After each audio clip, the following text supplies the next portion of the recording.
Sao trên mặt ta lại có thêm 2 nếp nhăn? À, có một cách, có thể làm cho làn da Thái Phi mịn màng, trẻ mãi không già. Cắt dưa chuột và đắp lên mặt, còn chống được lão hóa. Đi lấy 2 cổ dưa chuột cho bổn cung. Đây ạ, cậu nô tài, 2 cổ đó ta còn dùng việc khác. Đi lấy của mới đi. Đế quân, qua đây đi. Thái Phi gọi ta đến để thay thế mấy cổ dưa chuột đó sao? Nếu giờ ta hét lên, ngươi sàm sỡ ta, sao ngươi lại cười? Tình hình là Thái Phi cô đơn quá lâu, cần được giải tỏa. Khởi bẩm nương nương, Lý Thành, Lý công tử xin tiếp kiến. Sao người không buông bổn cung ra? Nếu có người vào, phải làm sao?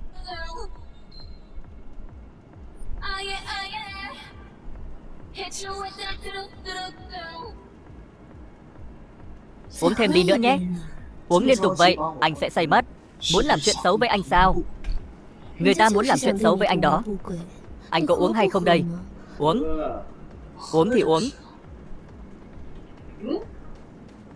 Em sẽ không thịt anh chứ? Bình xịt hơi cay. Em mang theo bình xịt hơi cay bên người để phòng tránh điều gì? Có làm gì đâu. Uống thêm ly nữa nhé. Thôi, anh sẽ không uống nữa. Uống nữa sẽ say mất. Uống nữa đi. Uống xong cốc này, anh sẽ được xem nốt ruồi đỏ trên ngực em. Ấy, nốt ruồi đỏ trên ngực em. Anh không muốn nhìn sao?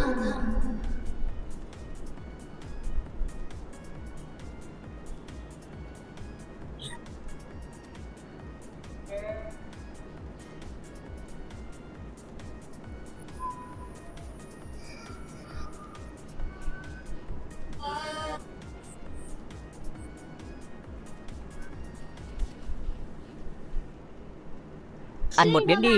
Ăn của em đi. Sao lại bắt cóc ta? Lại còn chơi trò cosplay. Hoàng tỷ nhìn xem, hắn đã để thua hết tiền trong sòng bạc. Được đưa ra ngoài, vẫn còn cuồng ngôn loạn ngữ. Vậy thì hôn ước đó nên từ bỏ đi. Hôn ước này được tiên hoàng quyết định. Tả thừa tướng vừa qua đời. Nếu ta hủy bỏ hôn ước với con trai duy nhất của ông ấy, sợ sẽ bị người đời đàm tiếu. Chi bằng ta giết hắn. Nếu hắn chết, việc đính hôn đương nhiên sẽ bị vô hiệu. Hoàng tỷ có thể chọn một người khác văn võ song toàn làm phu quân của mình. Ôi trời, kiếm thật à? Không phải cosplay. Ta xuyên không rồi. Lại thành con trai của Tả thừa tướng, phu quân tương lai của nữ đế. Hoàng tỷ, nhìn hắn xem, vẫn cuồng ngôn loạn ngữ như vậy. Đúng là bướng bỉnh. Nhìn từ trên xuống dưới không thấy điểm mạnh gì. Nếu hắn trở thành phu quân của tỷ, không thể giúp ích gì cho đất nước. Giữ hắn có ích gì? Ai nói ta không có hiểu biết gì? Ta sinh ra đã được tích hợp ChatGPT trong đầu. Chỉ là ta chưa có cơ hội thể hiện thôi. Vẫn dám ngụy biện. Nếu đã như vậy, ngươi nói ngươi có tài năng, ta sẽ kiểm tra ngươi. Ngươi có thể đối được câu đối có cả 3: mặt trời, mặt trăng và vì sao không? Trường Ninh, đây là câu đối mà Đức Liêu đã xúc phạm Đại Chu ta. Các văn võ bá quan trong triều có ai đối lại được đâu. Muội đang làm khó hắn đó. Không phải hắn tự nói tài giỏi sao? Nếu không làm được, vậy là khoe khoang, nói lời vô nghĩa. Giữ hắn có ích gì? Này, ai nói ta không thể? Một trận rông bão, sấm sét, 2 triều đại của tình huynh đệ, 4 bài thơ và gió, 5 triều đại tần, tấn. Thế nào, đã được chưa? Đây là tuyệt đối. Các đại thần Đại Chu không ai giải được. Đã nói ra 4 câu cùng một lúc. Tuyệt đối cái bíp. Nhưng mà xem ra các đại thần Đại Chu không đủ năng lực. Trường Ninh, đưa hắn đi tắm và thay quần áo. Nếu tiên hoàng đã để hắn làm phu quân ta, chắc phải có gì nổi bật. Ngươi tạm thoát chết. Nhưng ta cảnh cáo ngươi, nếu từ nay về sau còn dám vô lễ với hoàng tỷ, cẩn thận cái mạng đó.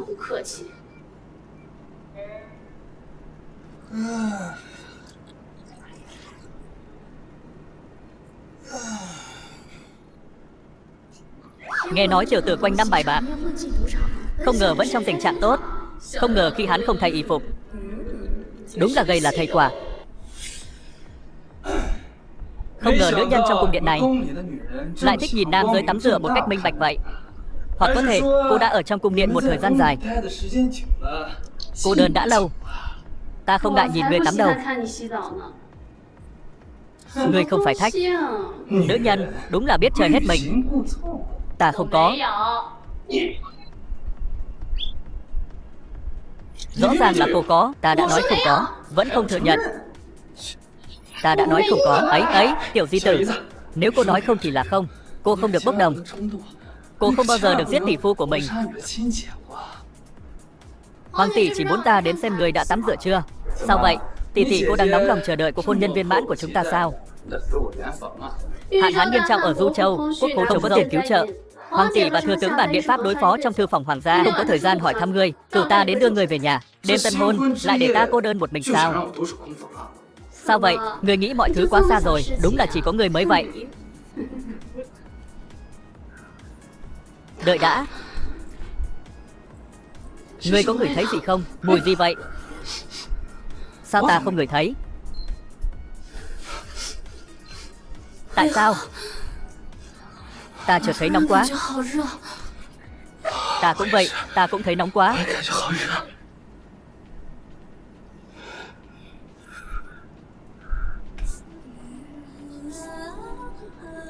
Nóng quá.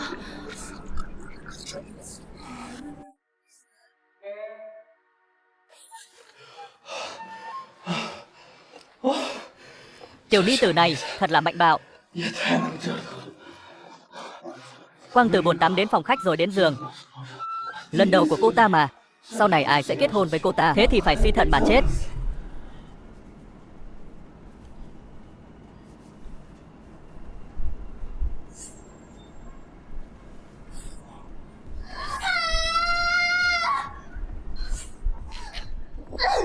Sao người dám bốc xin ta? Ta giết người. 1 giờ trước là cô ép buộc ta mà. Nhìn cổ ta xem. Người vẫn dám rảo biện. Này, ta là tỷ phu của cô không thể giết tỷ phu của mình. Thiên hạ có rất nhiều nam nhân. Giết người, hoàng tỷ của ta có thể tìm nam nhân khác. Ấy, đợi đã. Ta có cách giúp tỷ tỷ cô giải quyết vấn đề. Người nói thật chứ? Này, tiểu ni tử, cô quá tàn nhẫn. Cô định bóp cổ tỷ phu đến chết sao? Cảnh cáo ngươi, nếu ngươi dám lừa dối bổn công chúa nhất định sẽ để cho ngươi chết không có chỗ chôn. Mặc quần áo vào, ta sẽ đưa ngươi đi gặp hoàng tỷ. Không, ta nên làm gì với dấu vết này trên cổ?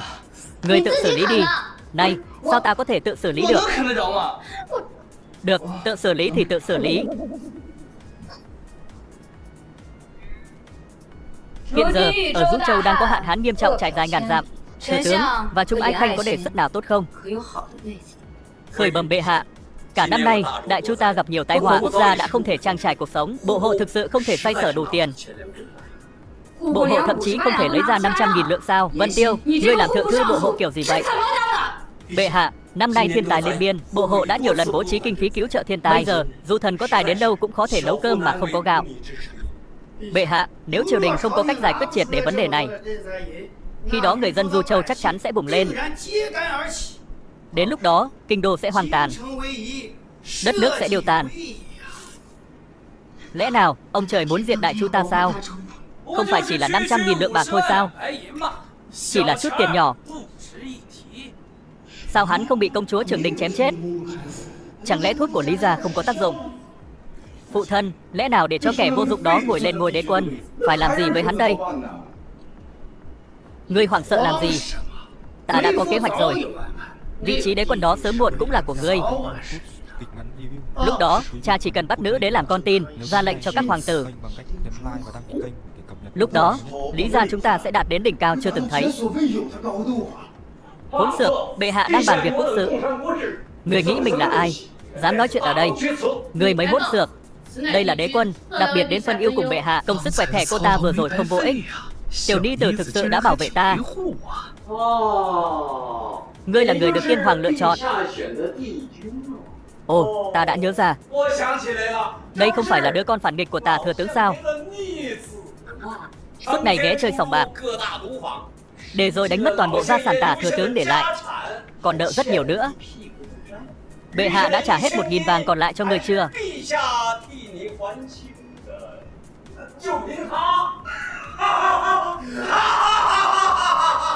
Đừng nói là 500.000 lạng bạc, gấp đôi chỗ đó. Đối với ta, điều đó cũng không thành vấn đề. Đế quân, có phải người bị mất trí rồi? Đó là 500.000 lạng bạc đó, không phải vài xu đâu. Vì ngươi quá hỗn xược khi tham gia vào quốc sự.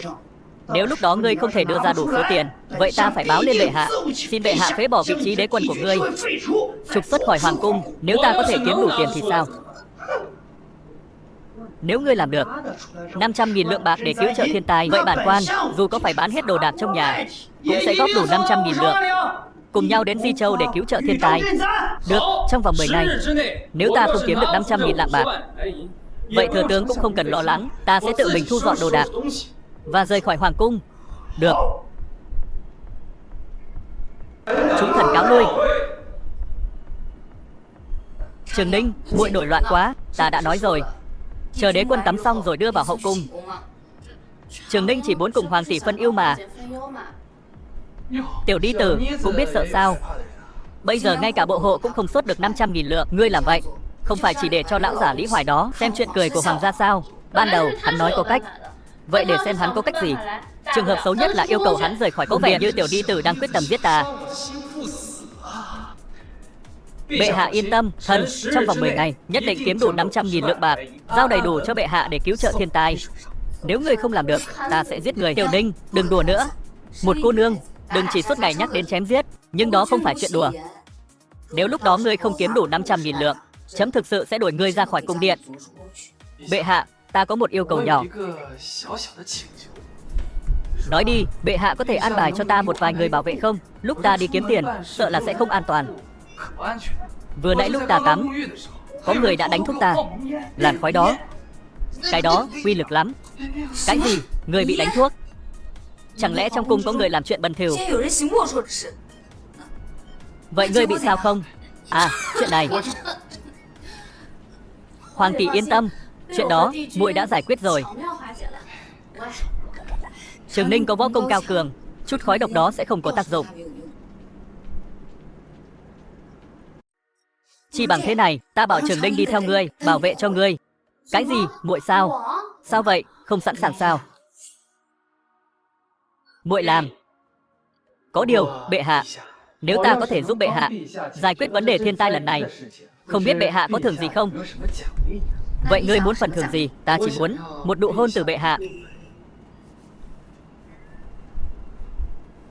Hỗn xược. Trường Ninh, ngươi là đế quân của ta. Nếu ngươi thực sự có thể quyên góp được 500.000 lượng cho Di Châu, ta sẽ đáp ứng yêu cầu của ngươi. Ta muốn biết ngươi đang nghĩ cái quái gì trong đầu. Ta tự hỏi, trong hoàng cung này có cát không? Lý Thái Phi thật ra muốn xây một cái sân nhỏ trong cung điện, trong đó chắc chắn có rất nhiều cát. Vậy đi, ta sẽ bảo Trường Ninh đưa ngươi đến cung điện của Lý Thái Phi. Ngươi không đi kiếm tiền, ngươi muốn cát để làm gì? Ta chính là muốn dùng cát đó để kiếm về 500.000 lạng bạc. Khoe khoang ít thôi, chẳng lẽ ngươi biết dùng cát để hút tiền về? Nếu ta kiếm được 500.000 lạng bạc, hãy hôn ta một cái. Ngươi phải để ý chứ. Sao vậy? Công chúa Trường Ninh lại nhút nhát và sợ gặp rắc rối, không dám cá cược với ta. Cược thì cược, hoàng tỷ làm được, ta có gì không dám cược với ngươi. Bây giờ ta sẽ đưa ngươi đi lấy cát. Nếu ngươi không kiếm đủ tiền trong 10 ngày, ta sẽ cắt ngươi thành từng mảnh.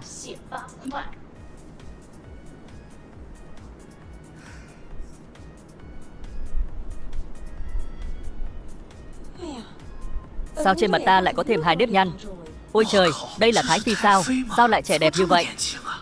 Nương nương, công chúa cùng đế quân đến. Trường Ninh công chúa đến xin người một ít cát. Đế quân, lấy đi, nhưng ta sẽ đánh người 30 gậy. Ấy, đợi đã. Trước đây, ta không có ác cảm với cô và bây giờ cũng không. Sao lại đòi đánh ta 30 gậy? Đế quân ngươi vào cung, nhưng ngươi lại không mang quà đến gặp bổn cung. Người lớn ta cũng không nói gì, nhưng lần đầu tiên mở miệng lại là đòi hỏi một thứ từ ta. Ngươi còn dám nói bất công với ta sao? Không ngờ một mỹ nhân trẻ đẹp đến thế lại tàn khốc vậy. Hôm nay ta có tâm trạng tốt, giảm cho ngươi còn 15 gậy. Tiểu Lý Tử, hãy nói gì đó giúp ta đi. Đại chu cai trị bằng lòng trung hiếu. Lý Thái Phi là trưởng bối, mệnh lệnh của Thái Phi, bổn công chúa không thể phản đối. Cô đang lợi dụng để hại ta à? Lôi ra ngoài. Ta có một cách, có thể làm cho làn da Thái Phi mịn màng, trẻ mãi không già. Ngươi nói gì? Da rẻ mềm mại, trẻ mãi không già. Toàn lời quái đản. Từ khi ta khóc chào đời đến nay, chưa bao giờ nghe con người sẽ trẻ mãi. Nương nương, theo nô tài thấy, vẫn nên đánh hắn 30 gậy. để hắn không cuồng ngôn loạn ngữ trước mặt người. Vô lý, ai nói không có chuyện đó. Thái Phi cắt dưa chuột và đắp lên mặt sẽ làm cho làn da của người mềm mại và sáng bóng, còn chống được lão hóa. Triệu Trọng, đi lấy 2 quả dưa chuột cho bổn cung. Đây ạ. Cậu nô tài, 2 quả đó ta còn dùng việc khác, đi lấy của mới đi.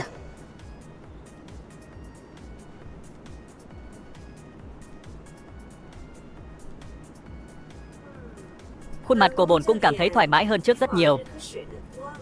Cát đó không có giá trị gì, người có thể lấy bao nhiêu tùy thích. Thái Phi nương nương, vừa rồi vị công công này đòi đánh ta 30 gậy. Nếu ta mà bị đánh, Thái Phi, người có thể biết cách giữ gìn thanh xuân mãi mãi không? Lời của đế quân có lý. Kéo Triệu Trọng ra ngoài, đánh 30 gậy. Nương nương tha mạng, lão nô đã ở bên người rất nhiều năm, thực sự không thể chịu được 30 gậy này. Thái Phi nương nương, ta vẫn còn một thứ nữa, gọi là mặt nạ, tác dụng tốt hơn dưa chuột rất nhiều. Người xem, đánh hắn 30 gậy có ít quá không? Người đâu? Kéo Triệu Trọng ra ngoài, đánh 50 gậy. Nương nương tha mạng, nương nương tha mạng. Bây giờ cũng có cát rồi, ta muốn xem ngươi có thể làm được gì. Tất nhiên chỉ mình cát là chưa đủ. Trong cung này có lò nung hay thứ gì tương tự không? Lò nung sao? Công chúa Vĩnh Ninh rất quan tâm đến thuật giả kim. Trong phủ công chúa có rất nhiều lò nung, suốt ngày ở bên bếp lửa. Ta sợ sớm muộn gì ta cũng sẽ bị đè chết. Ngươi, không hay rồi, công chúa Vĩnh Ninh rơi xuống nước.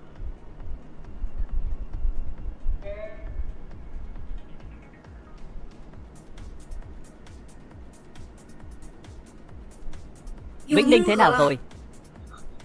Khởi bẩm bệ hạ, công chúa rơi xuống nước quá lâu, việc điều trị chưa kịp thời. Thần sợ là mặc dù ta và Vĩnh Ninh chỉ là tỷ muội cùng cha khác mẹ, nhưng có chung dòng máu, có phải triệu tập tất cả các ngự y trong cung đến, cũng phải cứu lấy nó. Nhịp đập của công chúa Vĩnh Ninh lúc này càng ngày càng yếu đi, thần sợ không còn nhiều thời gian nữa. Bệ hạ tha tội. Nói nhảm gì vậy?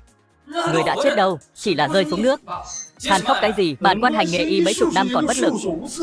Tiểu tử ngươi, sao dám nói lời trơ trẽn ở đây? Nếu ta không cứu được, đó mới gọi là không biết xấu hổ. Nếu ta cứu được, đó gọi là thể hiện sức mạnh của mình. Đế quân, ngươi thực sự có cách cứu Vĩnh Ninh sao? Bệ hạ, ta không bao giờ làm điều gì mà ta không chắc chắn. Ngươi cũng học y khoa sao? Kỹ năng y thuật đơn giản này, ta cũng biết một chút. Mỗi năm có vô số người chết do đuối nước. Thái y viện chúng ta cũng không làm gì được. Người dám nói đây là kỹ năng y tế đơn giản, đó là do người không có kiến thức. Ta có kỹ năng CPR, nó rất hiệu quả trong việc điều trị người đuối nước. CPR chưa nghe bao giờ, toàn lời lỗ bịch. Hồi sức tim phổi là gì? Bệ hạ, hồi sức tim phổi là để làm sạch bụi bẩn trong miệng và mũi, bằng cách ép ngực bệnh nhân để giúp người chết đuối thở được. Sao lại muốn ấn ngực công chúa? Người đang dựa vào danh nghĩa cứu người để làm những điều bị ổi. Ở thế kỷ 21 của chúng ta ai cũng biết điều này. Người không hiểu vì người ngu dốt. Cái gì mà thế kỷ 21, hoang đường, ta chưa nghe thấy bao giờ. Ngươi là ai?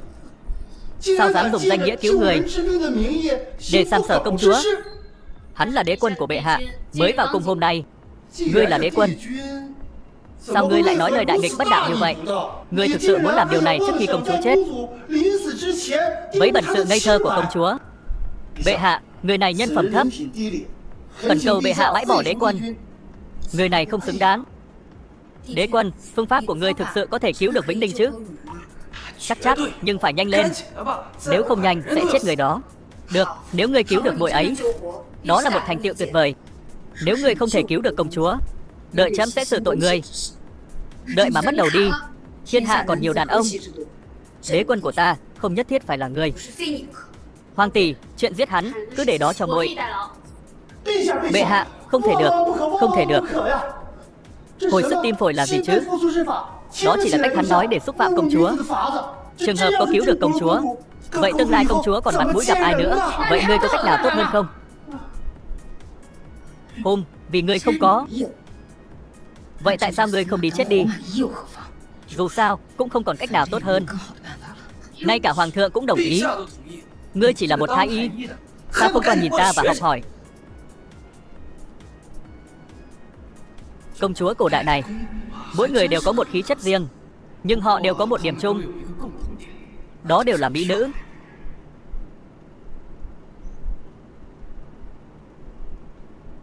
Nhìn đi, thần đã nói rồi, hắn không thể thực hiện việc hồi sức tim phổi này được. Giờ vẫn còn thời gian để đế quân ngươi cầu xin sự thương xót từ bệ hạ. Có vẻ như việc ép ngực đơn giản không còn hữu ích nữa. Ta cần phải hô hấp nhân tạo.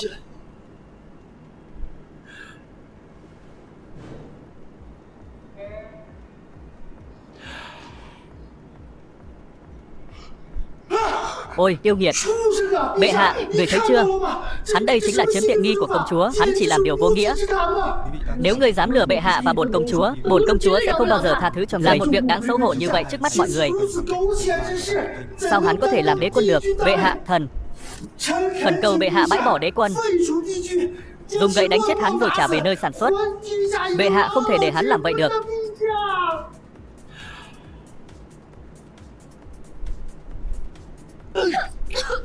Togan, ngươi là ai?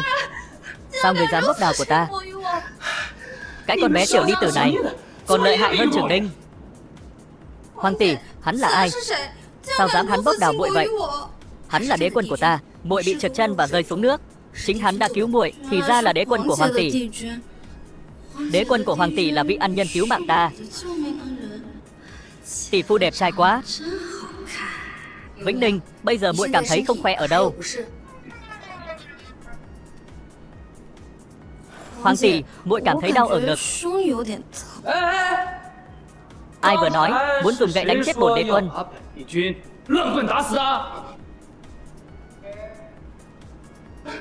Đế quân, thần hiểu biết hạn hẹp, có mắt như mù, nói năng vô lễ. Đế quân thứ tội. Được rồi, bổn đế quân xem như cũng tận tâm vì cuộc đời công chúa. Bổn đế quân lần này sẽ không trách ngươi. Cảm ơn đế quân khai ân. Đế quân lần này đã thành công cứu mạng Vĩnh Ninh. Nói đi, ngươi muốn thưởng cái gì? Khởi bẩm bệ hạ, thần chỉ muốn công chúa Vĩnh Ninh. Ngươi thật to gan. Ấy đợi đã, mượn bếp sử dụng. Ta mượn bếp của công chúa Vĩnh Ninh. Chẳng phải từ đầu đã thống nhất vậy sao? Sao lại nói ta to gan? Vĩnh Ninh, đế quân muốn mượn bếp của muội. Muội cho mượn chứ? Tất nhiên rồi. Trong phủ của ta có rất nhiều bếp. Nếu sau này đế quân cần sử dụng bếp lò, cứ đến tìm Vĩnh Ninh. Trong vòng 10 ngày kiếm được 500.000 lạng bạc. Cho dù là Lý gia ta cũng không có cách nào. Ai đã cho hắn cái gan lớn như vậy? Sao hắn dám nói năng tự tin như vậy? Hôm nay là ngày đầu tiên. Hắn đã làm gì? Tiểu tử đó đến cung của cô mẫu, xin một đống cát mang về. Sau đó hắn đi cứu công chúa Vĩnh Ninh bị rơi xuống nước.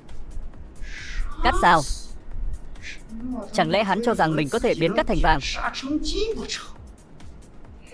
Ta muốn xem. Đến lúc đó, làm thế nào hắn có thể biến trò đùa này sự thật? Dám cướp vị trí đế quân của ta. 10 ngày sau là ngày giỗ của ngươi. Tỷ phu đã làm việc trước bếp lâu như vậy, chắc là khát rồi. Uống một tách trà để xoa dịu cổ họng. Vẫn là Vĩnh Ninh biết quan tâm ta. Có gì đâu, ta là muội muội của Hoàng tỷ mà, đều là người một nhà. Cô nhìn muội muội cô xem, không như cô, suốt ngày chỉ nói đến chém giết. Trường Ninh, chuyện đế quân quyên tiền cứu trợ làm đến đâu rồi? Hoàng tỷ, tốt nhất nên tự qua xem đi. Phương pháp hắn nói để quyên tiền chính là ngồi bỏ cát vào lò. Hắn nghĩ sẽ biến cát thành bạc sao? Tỷ phu ta nhất định có lý do mới làm như vậy. Muội đứng về phía ai vậy? Này, tiểu lý tử, cô lại nói xấu sau lưng ta sao? Ta chỉ nói sự thật. Nhìn xem, đây là gì? Đây không phải là hạt lưu ly hoàng gia sao? Sao lại có trong tay tỷ phu? Ấy, tiểu lý tử, sao cô lại rút kiếm ra nữa thế? Sao ngươi dám cướp kho báu của Đại Chu? Cô vừa nói gì? Có một viên lưu ly tròn và trong suốt được giấu trong hoàng gia, gọi là ngọc rồng. Theo truyền thuyết, khi hoàng đế Đại Chu lập quốc, lấy ngọc rồng làm vật trấn quốc. Vì vậy có tin đồn rằng ai có được ngọc rồng sẽ có được thiên hạ. Sao lại ở trong tay tỷ phu? Phương thức người đề cập kiếm tiền, lẽ nào là trộm ngọc rồng hoàng gia rồi đem bán? Trộm quốc bảo, đáng phải chết. Dù sao, ta cũng là tỷ phu của cô. Sao cô không thể hiện chút tình cảm nào, luôn luôn chĩa kiếm vào ta bừa bãi? Ai có tình cảm với ngươi? Hãy nhìn kỹ xem, viên ngọc rồng hoàng gia của cô có được phẩm chất như viên ngọc này không?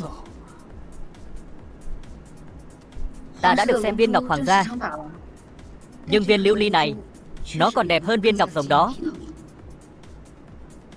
Thật sao? Tỷ phú ơi, hạt lưu ly này, nó trong suốt như pha lê, hơn bất kỳ viên lưu ly nào mà Vĩnh Ninh từng thấy. Chất lượng của ngọc rồng hoàng gia đã là độc nhất vô nhị, nhưng chất lượng của viên lưu ly này còn tuyệt vời hơn.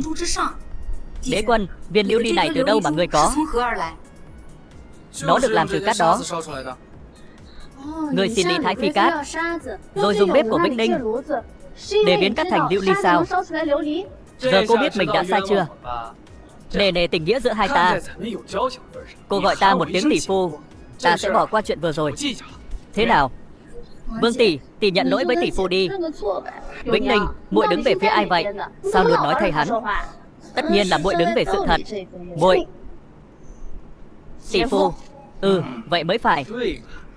Đúng là tiểu ni tử ngoan. Viên lưu ly này có thể được bán với giá ít nhất 500.000 lượng bạc. Nếu không đủ, vậy ta sẽ làm thêm viên nữa. Viên lưu ly này trong suốt như pha lê hơn viên ngọc rồng hoàng gia, trị giá phải hơn 500.000 lượng. Nó thực sự là một kho báu vô giá. Phụ thân, người lấy nó từ đâu vậy? Đây là di tích văn hóa được truyền lại từ hoàng đế lập quốc. Có tin đồn, người có được viên ngọc này sẽ chinh phục được cả thế giới. Cha đã chi 700.000 lạng bạc để mua nó. Có được nó, chúng ta sẽ kêu gọi được thiên hạ. Chúc mừng phụ thân đã có được bảo vật. Đây là ông ban phước cho Lý gia. Tên đế quân ở thư phòng hoàng gia hôm đó chém gió cực mạnh, kiếm được 500.000 lượng bạc trong vòng 10 ngày. Nhưng thật không ngờ, hắn thực sự đã bí mật bán kho báu quốc gia để kiếm tiền. Vậy nên, chúng ta bỏ ra số tiền đó mua nó cũng đáng. Bán bảo vật quốc gia là trọng tội. Đúng, đi. Tiến cung. Đã đến lúc cho tên đế quân đó phải chết. Vị trí đế quân phải là của con. Đi. Này, tiểu lý tử, ăn miếng đi. Kiều à, không ăn thì thôi. Thần, tham kiến bệ hạ. Bình thân. Ngươi vào cung, có chuyện gì vậy? Khởi bẩm bệ hạ, 10 ngày đã trôi qua. Đế quân, ngươi có nhớ mình đã nói gì không? Nếu không kiếm được 500.000 lạng bạc để cứu trợ thiên tai, vậy hãy tự mình rời khỏi hoàng cung. Thẩm Lục, ta khuyên ngươi nên tới quỳ xuống để bảo vệ mình.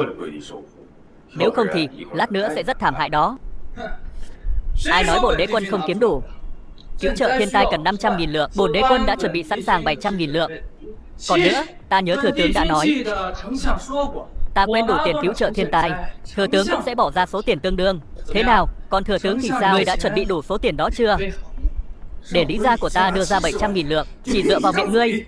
Sao vậy? Đường đường là thừa tướng lại nuốt lời sao? Đế quân, nếu ngươi tự mình huy động được 700.000 lạng bạc, vậy thì bản quan cũng đưa ra 700.000 lượng tương ứng. Nhưng mà bản quan phải hỏi ngươi sự thật. Làm thế nào ngươi có được 700.000 lạng bạc này? Ta kiếm từ đâu? Liên quan gì tới ngươi? Ta huy động được 700.000 bạc này ở đâu? Không phải việc của ngươi. Sao vậy? Lão già ngươi lại muốn hối hận? Hãy nói sự thật cho chúng ta biết.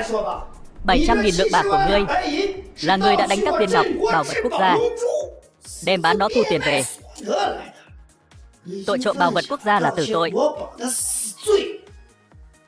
Bệ hạ, người này đã đánh cắp bảo vật quốc gia, tội không thể tha, nên ngũ mã phanh thây. Bảo vật nào? Ngươi nói ta đã đánh cắp bảo vật quốc gia, ngươi có bằng chứng không? Đây là bằng chứng. Bệ hạ, thần sợ viên ngọc rồng này sẽ rơi vào tay kẻ xấu, đã tốn rất nhiều tiền để mua nó về. Không ngờ chứ gì. Bệ hạ, người này đã đánh cắp bảo vật quốc gia. Thần khẩn cầu bệ hạ ngay lập tức phế chất người này khỏi vị trí đế quân, giam vào tử lao. Người nói nó là bảo vật thì là bảo vật sao? Đúng là nực cười. Cả thiên hạ này chỉ có ngọc rồng mới có vẻ ngoài trong suốt như pha lê. Đó là quốc bảo quốc gia. Bản quan sao có thể sai được? Ngươi sắp chết rồi còn rảo biện. Ngươi nói cái trong tay ngươi là quốc bảo. Này, thế đây là cái gì?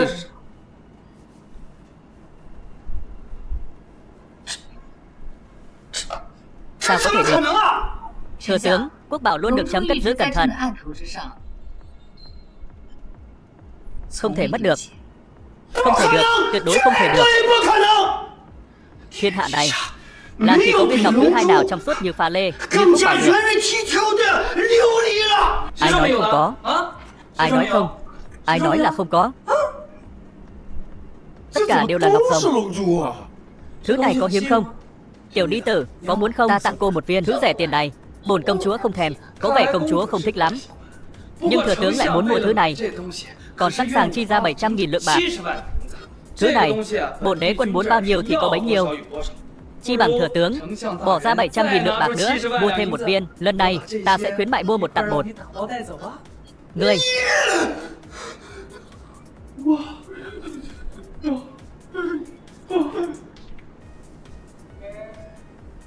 Lý Hoài hôm nay ở đại điện, không ngờ bị phản pháo.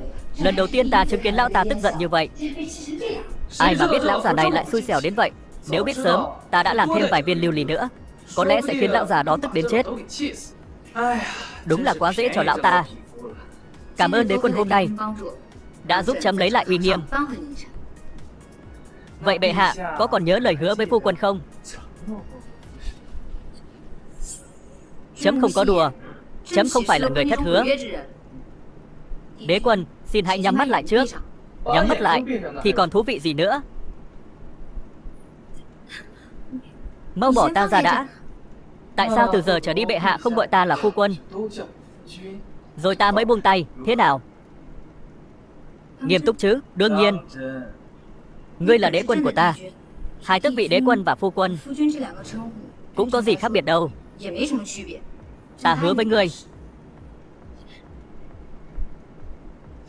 Hoàng tỷ có đây không? Quý vị đang xem trên kênh YouTube kịch ngắn review. Chúc quý vị có những phút giây thư giãn. Hoàng tỷ, thương nhân kinh thành, không ai sẵn sàng bán ngũ cốc cho triều đình. Chúng ta không thể có thực phẩm để cứu trợ thiên tai. Cái gì? Tại sao họ lại to gan đến vậy? Trần gia là nhà buôn ngũ cốc lớn nhất kinh đô, là thân cận của Lý gia. Lão ta không bán ngũ cốc cho triều đình. Đương nhiên, những con buôn khác cũng không hấp tấp. Vậy phải làm sao? Không có thực phẩm. Vậy có tiền cũng vô dụng. Họ dám chống lại hoàng quyền, không sợ hoàng đế tức giận, máu chảy thành sông sao? Hoàng tỷ là nữ nhân, luôn theo đuổi cai trị đế quốc bằng lòng nhân từ và lẽ phải. Từ khi lên ngôi, chưa có hình phạt nào khắc nghiệt.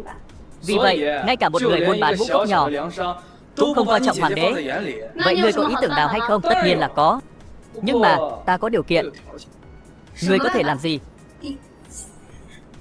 Phu quân, chàng cứ nói đi. Sau khi mọi việc đã xong, ta cũng muốn đếm lại môi và răng của bệ hạ. Ngươi, cô cũng muốn sao?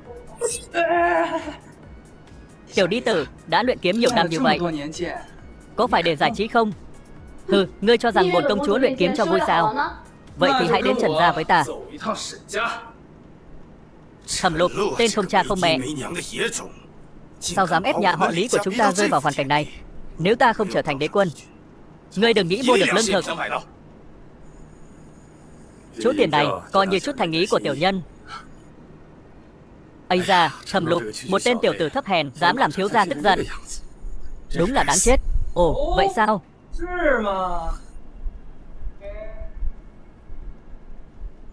Đế quân, tham kiến công chúa.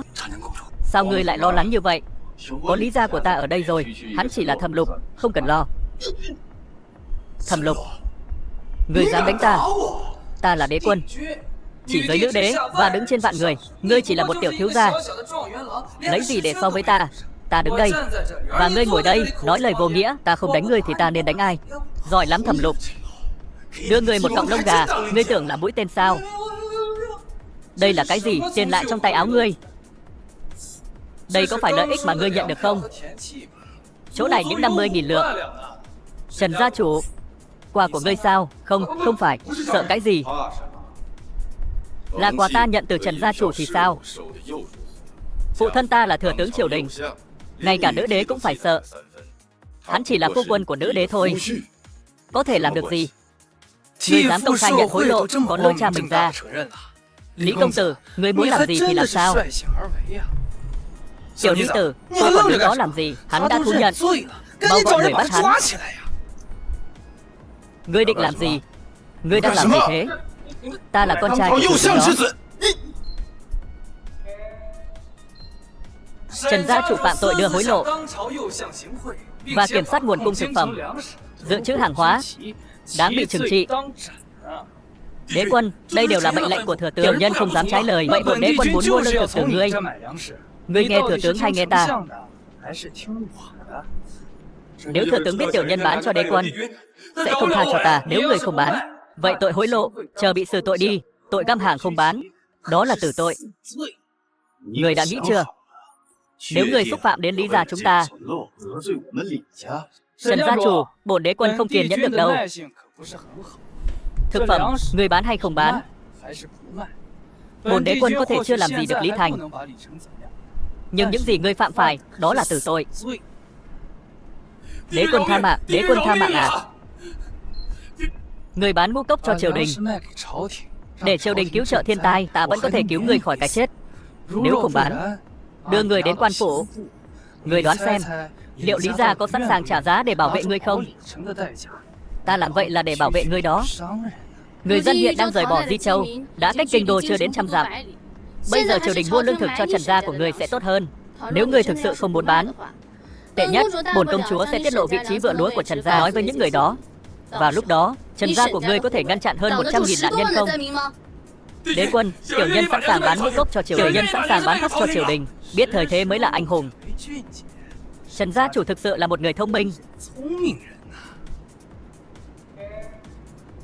Bệ hạ, Lý Thành là học giả số 1 trong triều đại, nhưng không nghĩ đến việc chung quần ái quốc, lại thông đồng với thương nhân tích trữ thực phẩm cứu trợ thiên tai, thay mặt người khác nhận hối lộ 50.000 lạng. Thần đưa hắn về, xin bệ hạ trị tội hắn.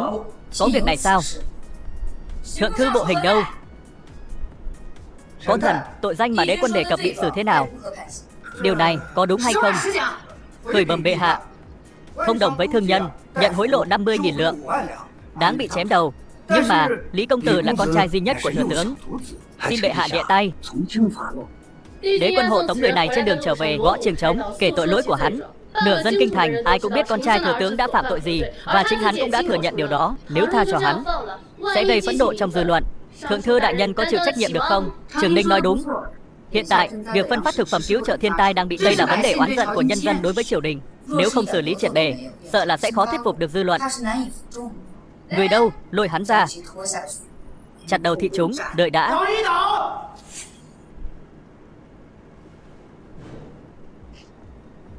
Bản quan có lệnh bài miễn tử do cố hoàng đế ban tặng.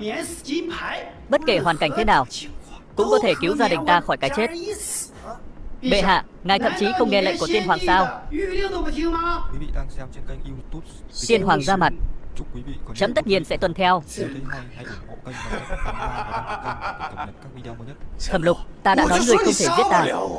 Ngươi đợi ta đó. Lý công tử nói gì vậy? Ta đã biết. Những tội ác này chẳng là gì đối với Lý công tử. Rồi có một ngày, ta sẽ báo thù. Nhưng Lý công tử lại hét lên trước mặt hoàng đế. Theo luật, nên xử lý thế nào? Thượng thư đại nhân, hãy nói thử xem việc này. Thiếu tôn trọng, theo luật sẽ bị đánh 30 gậy. Ta có kim bài miễn tử, ai dám đánh ta? Lý đại nhân vừa mới sử dụng kim bài miễn tử. Trừ khi Lý gia của ngươi bây giờ lấy ra một kim bài miễn tử khác. Nếu ngươi không đủ khả năng để lấy ra cái nữa, vậy thì hãy mau thi hành đi. Ngươi đang làm gì thế? Thả ta ra, phụ thân, thả ta ra, phụ thân à. Lý đại nhân, thiên tử phạm tội, xử tội như thường dân. Ngươi là một đại thần, cũng nên làm gương phải không? Hơn nữa, thương hiệu Lý gia ông cũng nên giữ lấy, phải không? Tất nhiên bản quan sẽ làm gương cho vua chúa và các quan đại thần. Không cần người lo lắng.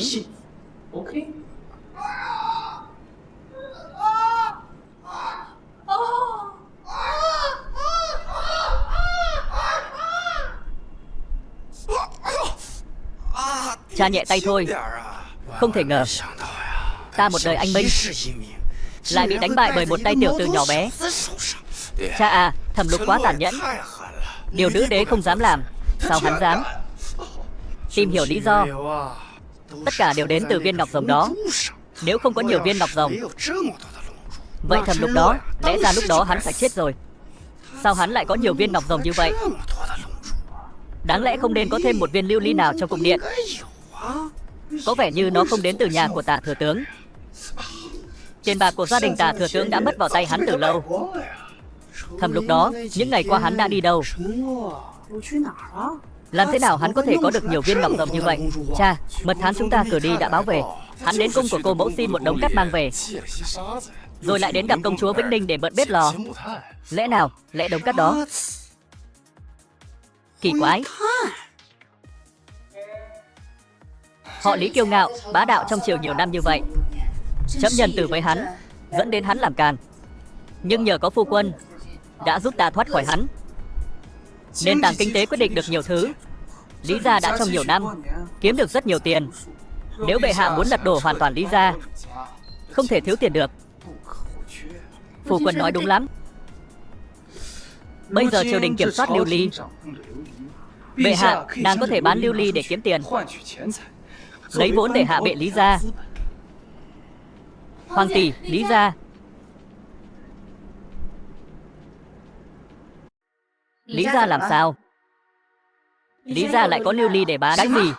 Hắn đã tổ chức một bữa tiệc ở kinh thành, nói có lưu ly ở phương Tây trưng bày, và hắn còn gửi giấy mời đến hoàng tỷ đến tham dự bữa tiệc thẩm định kho báu. Nếu biết đế quân dùng cát làm ben màu, ta đã không để đế quân đến cung của Lý Thái Phi lấy cát. Dù sao Lý Thái Phi này cũng là muội muội của Lý Hoài, chắc chắn cô ta đã đem những gì đế quân đến đó nói với Lý Hoài. Vì thế Lý Hoài mới có thể suy ra phương pháp chế tạo lưu ly. Lý gia đã gửi lời mời đến bữa tiệc đánh giá kho báu cho đế quân, tất nhiên là xúc phạm đế quân. Chúng ta không thể bị lừa. Mang giấy mời này trả lại.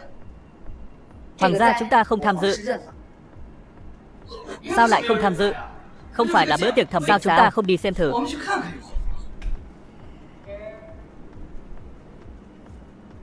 Có tin đồn gần đây một lô lưu ly kiểu phương Tây đã được nhập vào phủ thừa tướng.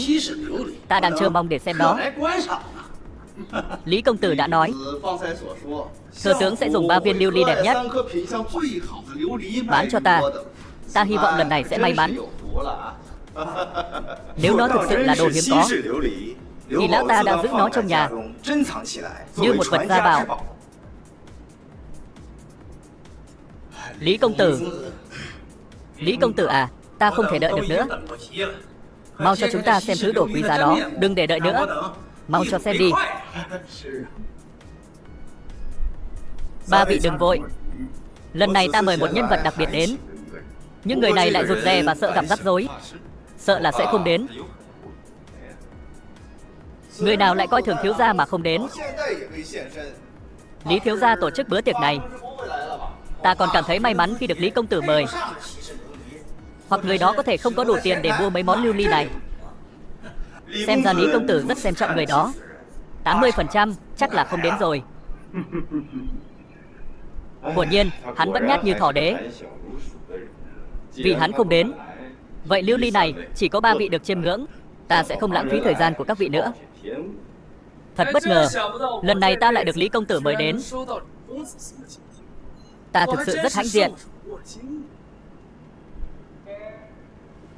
Lúc đầu ta không muốn tham dự bất kỳ bữa tiệc săn tìm kho báu nào, lời mời nhiệt tình của Lý công tử cũng đành phải đến. Tiểu tử, người đúng là có miệng lưỡi sắc bén. Lý công tử tổ chức bữa tiệc săn lùng kho báu, sao lại để mọi người đứng thế này? Quý vị đang xem trên kênh YouTube Kịch Ngắn Review. Cảnh cáo ngươi, những người đã xúc phạm Lý gia ta, chưa ai có thể sống sót rời khỏi kinh đô. Lý công tử là học giả số 1. Nếu tiểu tử ngươi thực sự xúc phạm Lý công tử, sau bữa tiệc này ta không đảm bảo sẽ nói được vài lời tốt đẹp cho ngươi. Nếu hôm nay ngươi làm vậy, không ai ở kinh đô này có thể bảo vệ ngươi. Đúng là nghé mới sinh không sợ hổ. Sao dám xúc phạm Lý công tử? Lý gia ở kinh đô quyền lực đến mức nào? Người quá hỗn xược. Người không sợ gây rắc rối cho người đứng sau sao? Tống gia ta cũng là một doanh nhân giàu có ở kinh đô, nhưng không biết mặt ngươi. Chắc ngươi cũng chỉ là một người vô danh. Ta cảm thấy người này có chút quen mắt.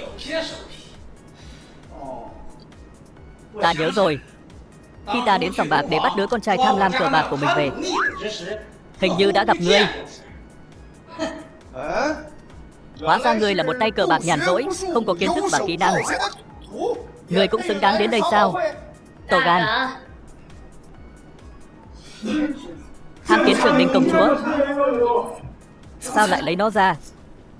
Đây là đế quân của bệ hạ, sao người dám vô lễ với đế quân? Tiểu nhân có mắt như mù, không biết đế quân, xin đế quân thứ tội. Lý công tử, bữa tiệc săn lùng kho báu này còn được tổ chức chứ? Hay là ngươi chỉ lợi dụng ta để giải trí? Ngươi sẽ phải hối hận. Vậy thì ta sẽ chờ xem.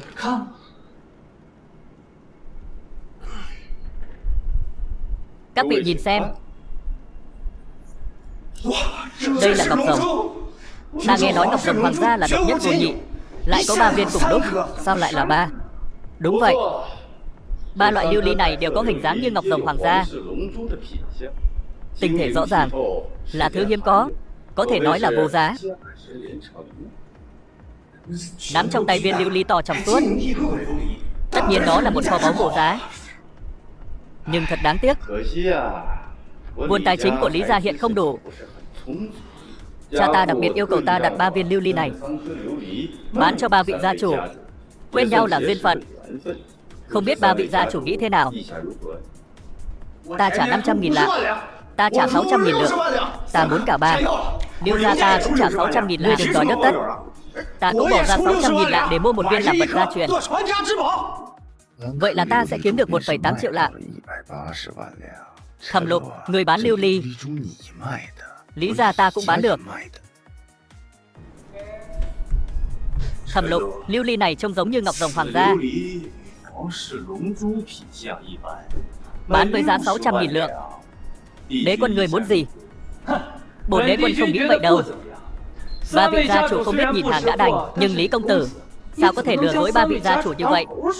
Người có ý gì? Lưu ly này giống hệt ngọc rồng. Người nói ta lừa 3 vị gia chủ sao? Tống gia ta đã kinh doanh nhiều năm, cũng gọi là đi nhiều hiểu rộng. Viên lưu ly này đúng là hiếm có thiên hạ. Sao lại là lừa được? Người đúng là không biết xem hàng thật. Viên lưu ly trong suốt như pha lê này, hoàng gia chúng ta bán chỉ hôm nay. Một cửa hàng mới mở ở phía đầu thành, giá chỉ 10 lạng bạc. Muốn bao nhiêu cũng có. 3 vị gia chủ lại sẵn sàng chi 600.000 lạng bạc để mua thứ 10 lạng bạc. Thật là vĩ đại. Không thể nào. Ấy, tại sao không thể? Lý công tử, viên lưu ly này giá bao nhiêu? Trong đầu người biết rõ nhất. Mỗi viên 10 lạng bạc. Có đắt quá không? Ngươi lại lừa 3 vị gia chủ mua làm vật gia bảo. Nếu 3 vị gia chủ thực sự coi đây là gia bảo, ta sợ sẽ bị người đời cười nhạo. Lưu ly này lại rẻ đến vậy sao? Còn muốn bao nhiêu cũng có. Xem ra 3 vị gia chủ chưa bao giờ nhìn thấy những viên lưu ly này. Chính xác là hôm nay, bổn đế quân cũng mang theo 3 viên lưu ly hoàng gia, gọi là quà ra mắt 3 vị gia chủ.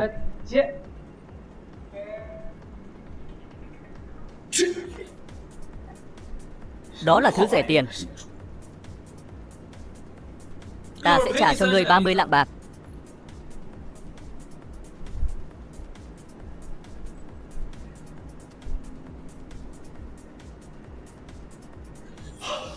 Những viên lưu ly này còn trong suốt nhiều pha lê nữa. Không chỉ có màu sắc tinh tế, lại còn có hoa văn bên trong. Đây mới gọi là lưu ly này. Viên lưu ly này mới xứng đáng gọi là ngọc rồng hoàng gia. Đúng, màu đỏ là hạt Susaku, màu xanh là ngọc Long Châu, màu xám là hạt Bê Sân. Tất cả là chân bảo. Mỗi viên đều là độc nhất vô nhị trên thế giới. 3 vị gia chủ có thích chứ? Chỉ có những viên lưu ly như vậy mới xứng đáng làm vật gia bảo. Nếu 3 vị gia chủ thích, có thể trả tiền để mua nó. Ta vừa trả một viên giá 600.000 lạng. Ta muốn cả 3 viên đó. Tần gia ta trả 700.000 lượng bạc mỗi viên. Ta trả 800.000 lượng. Không thể được, tuyệt đối không thể được. Ta có thể có những hạt như thế này và bán chúng không?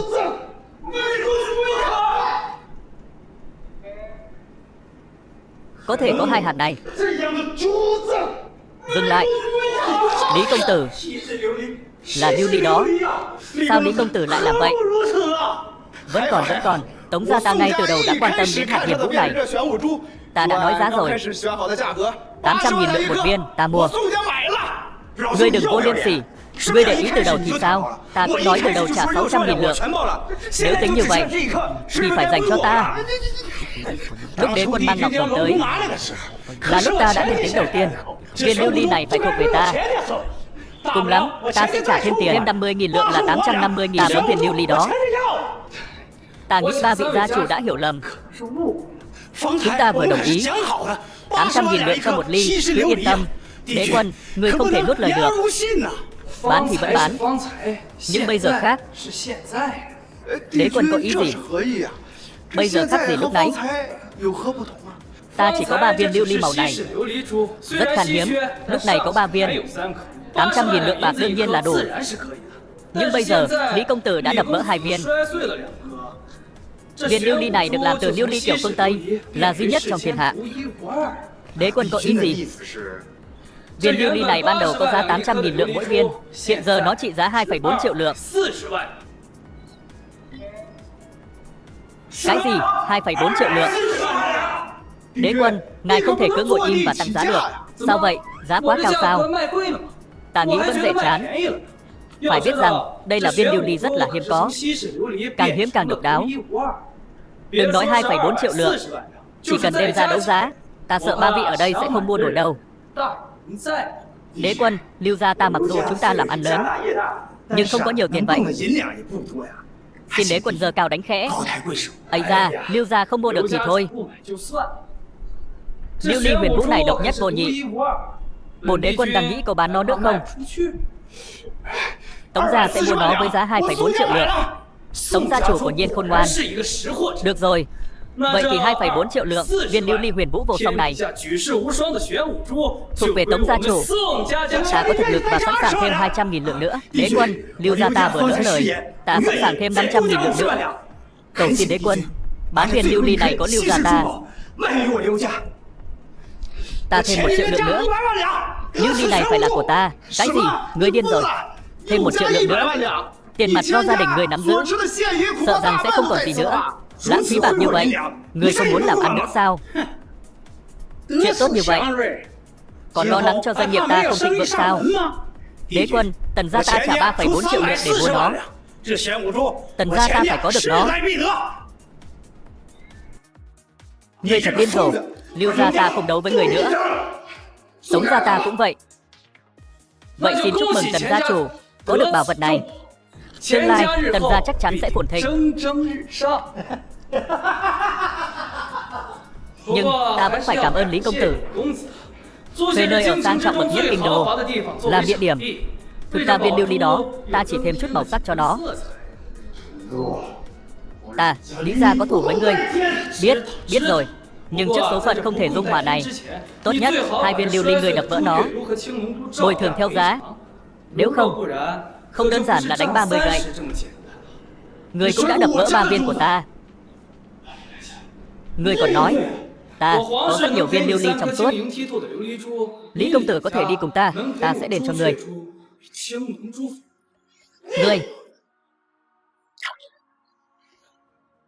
Thằng nhóc thẩm lục này bắt nạt người quá đáng. Lần này hắn lại lấy thêm mấy viên lưu ly màu nữa. Chắc chắn lại là hắn. Ta một đời anh minh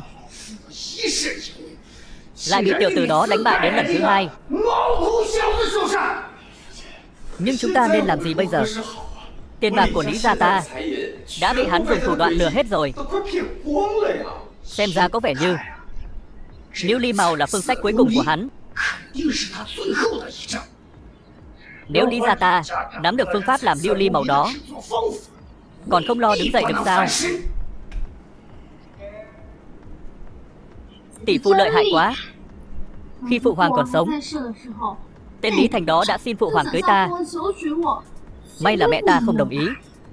Lần này tỷ phu đã giúp Vĩnh Ninh. Tỷ phu lợi hại vậy sao? Vậy đút cho tỷ phu thêm của nho nữa nào. Nếu tiểu lý tử đã khen ngợi tỷ phu vậy tỷ phu sẽ khiến Lý gia phá sản. To mồm, Lý gia rất hùng mạnh. Ngành nghề kinh doanh của hắn trải rộng cả nước. Nói phá sản là phá sản được sao? Đừng nghĩ rằng mình đã làm lung lay nền tảng của Lý gia dù chỉ một chút. Đừng nghĩ mình bất khả chiến bại. Cẩn thận không tương lai lại chịu tổn thất. Lúc đầu cô cũng không tin ta có thể huy động được 500.000 lượng. Kết quả là ta đã huy động được tổng cộng 700.000 lượng. Dần dần sẽ khiến Lý gia phá sản. Không phải sao, chỉ làm hơi rung chuyển nền tảng của Lý gia một chút. Muốn đổ bỏ Lý gia, sao có thể dễ dàng vậy được. Ấy, lại nói về bộ 500.000 lượng bạc đó. Tiểu Lý tử, cô còn nợ ta một nụ hôn phải không? Ngươi đừng hòng. Vĩnh Ninh, cô đã thấy chưa? Tỷ tỷ của cô không thành thật chút nào.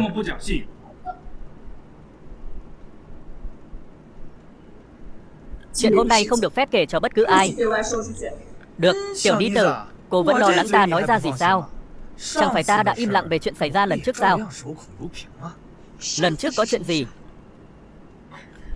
Việc hôm nay, Vĩnh Ninh, muội cũng phải im miệng.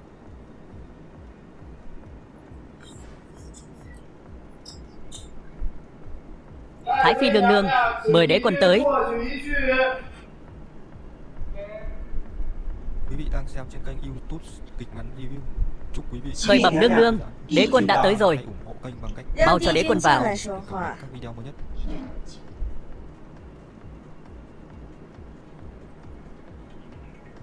Đế quân, qua đây đi.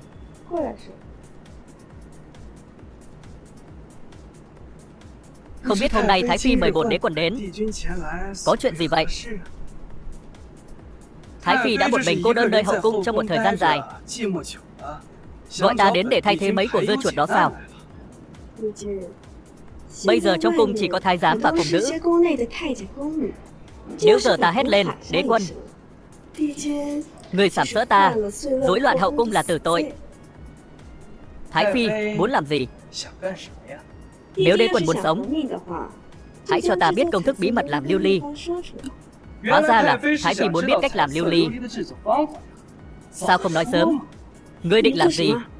Thái phi dựa vào vòng tay của bổn đế quân, chỉ muốn biết bí mật này sao? Nó cũng đơn giản thôi. Muốn biết thì làm tới luôn đi. Đế quân, nếu ngươi còn tiến lên nữa, bổn cung sẽ gọi người vào. Ngươi sẽ chết ngay bây giờ. Chắc sẽ chết không có chỗ chôn. Sao ngươi lại cười? Thái phi vẫn chưa rõ hình thức hiện giờ sao? Tình hình là đế quân ngươi sắp gặp tai họa. Tình hình là Thái phi cô đơn quá lâu, cần được giải tỏa, những miệng lại luôn muốn kiếm tiền cho người khác. Bổn cung muốn giúp đỡ gia đình. Nếu đế quân muốn gieo rắc bất hòa, vậy là đế quân đang đi sai đường. Sao ta phải gieo rắc bất hòa? Để có được công thức làm lưu ly cho Lý Hoài, ngay cả khi phải trả giá bằng chính mình. Ăn mặc câu dẫn bổn đế quân, đây còn là nương nương không? Và trong rất nhiều năm, Thái phi đã làm rất nhiều điều cho Lý gia. Thái phi đã nhận được gì từ Lý gia? Ý người là Lý gia trong nhiều năm đã luôn lợi dụng bổn cung. Thái phi gả vào hoàng gia, đương nhiên phải là người của hoàng gia. Hoàng gia và Thái phi là một, có vinh cùng hưởng, có họa cùng chịu, và bao gồm cả tình trạng và vị thế hiện tại của Thái phi, bao gồm ăn, mặc, ở, đi lại. Thái phi có thể tự mình suy nghĩ, đây là điều Lý gia cho sao, hay là đến từ hoàng gia? Cái này, khởi bẩm nương nương, Lý Thành, Lý công tử xin tiếp kiến. Cháu có chuyện muốn nói với cổ mẫu. Sao người không buông bổn cung ra? Nếu có người vào, phải làm sao? Thái phi nếu không muốn người khác thấy tình cảnh của hai chúng ta. Có gì khó đâu, hãy để Lý Thành nói sau bức rèm, để ta còn nghe được những bí mật nho nhỏ từ Lý gia. Người to gan đó, cháu có thể vào trong được không? Bổn cung vẫn đang tắm, không thuận tiện lắm. Có gì thì nói sau bức rèm đi. Phụ thân nhờ cháu qua hỏi, cô mẫu đã có công thức làm lưu ly chưa? Chưa. Nói huynh ấy đợi thêm thời gian nữa. Phụ thân nhờ cháu mang đến một lọ thuốc. Đợi khi cô mẫu lấy được công thức làm lưu ly, hãy cho hắn uống. Hỏi tại sao? Hắn là phu quân của nữ đế, có bao nhiêu cặp mặt đang nhìn chằm chằm vào. Sao huynh ấy lại làm việc nguy hiểm như vậy? Cô mẫu không biết. Tên mày mưu mô hơn phụ thân. Sau nhiều lần tính toán, hắn đã khiến cho Lý gia trở nên khó khăn như vậy. Không diệt hắn, sẽ có vô số rắc rối. Giỏi lắm Lý gia. Cô mẫu sao vậy? Ta không sao. Ta vừa bị bỏng nước. Cô mẫu không sao thì tốt. Cô là nữ nhân sao lại keo kiệt như vậy? Ta sẽ xoa bóp cho cô. Cô mẫu đang rên sao? Không sao. Huynh ấy còn gì muốn nói với ta nữa không?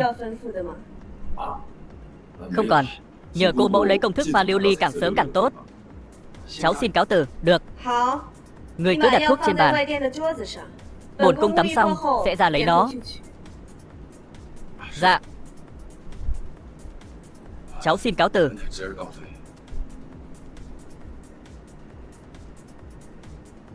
Âm mưu sát hại đế quân. Đây là tử tội. Lý Hoài lại nhờ một nữ tử làm điều đó. Vạn nhất thất bại, hắn vẫn trong sạch. Nhưng Thái Phi đã nghĩ đến hậu của chưa? Cũng đúng. Huynh ấy có còn coi ta là muội muội không? Thái Phi xem ra đã hiểu rõ hơn. Hoàng gia và Thái Phi là cùng hội cùng thuyền. Hôm nay bổn đế quân sẽ về trước. Ta còn vụ cá cược với công chúa Trường Ninh.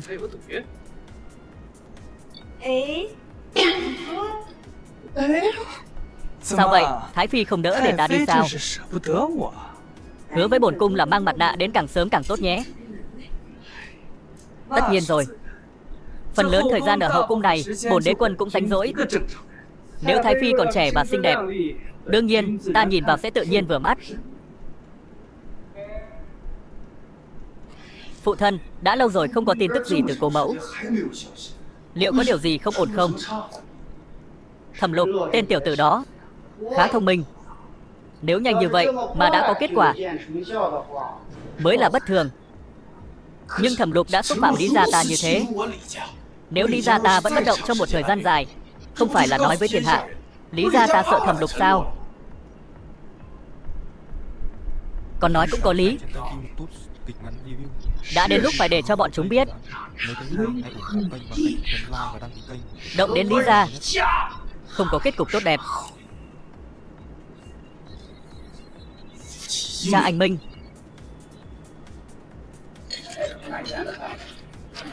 Ông chủ, bán cho ít muối. Chút tiền này không đủ mua đâu.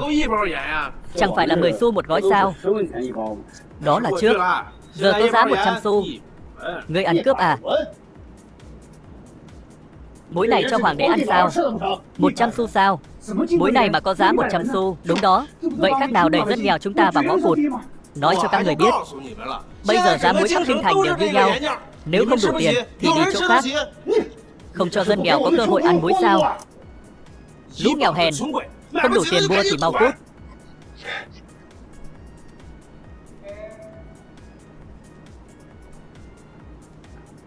Hôm nay bệ hạ triệu tập lão thần, không biết có chuyện gì. Chấm muốn hỏi thừa tướng, tại sao giá muối tăng gấp 10 lần chỉ sau một đêm? Người dân bây giờ quá khổ rồi, đang khiếu nại khắp nơi.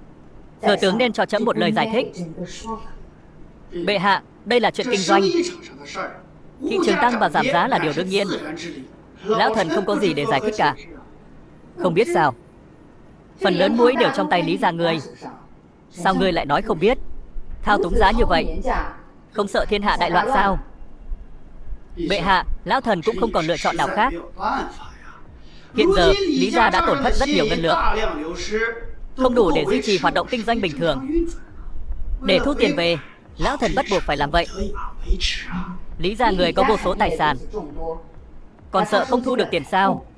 Ngươi làm vậy, một khi thiên hạ đại loạn, khác gì so với tội phản loạn.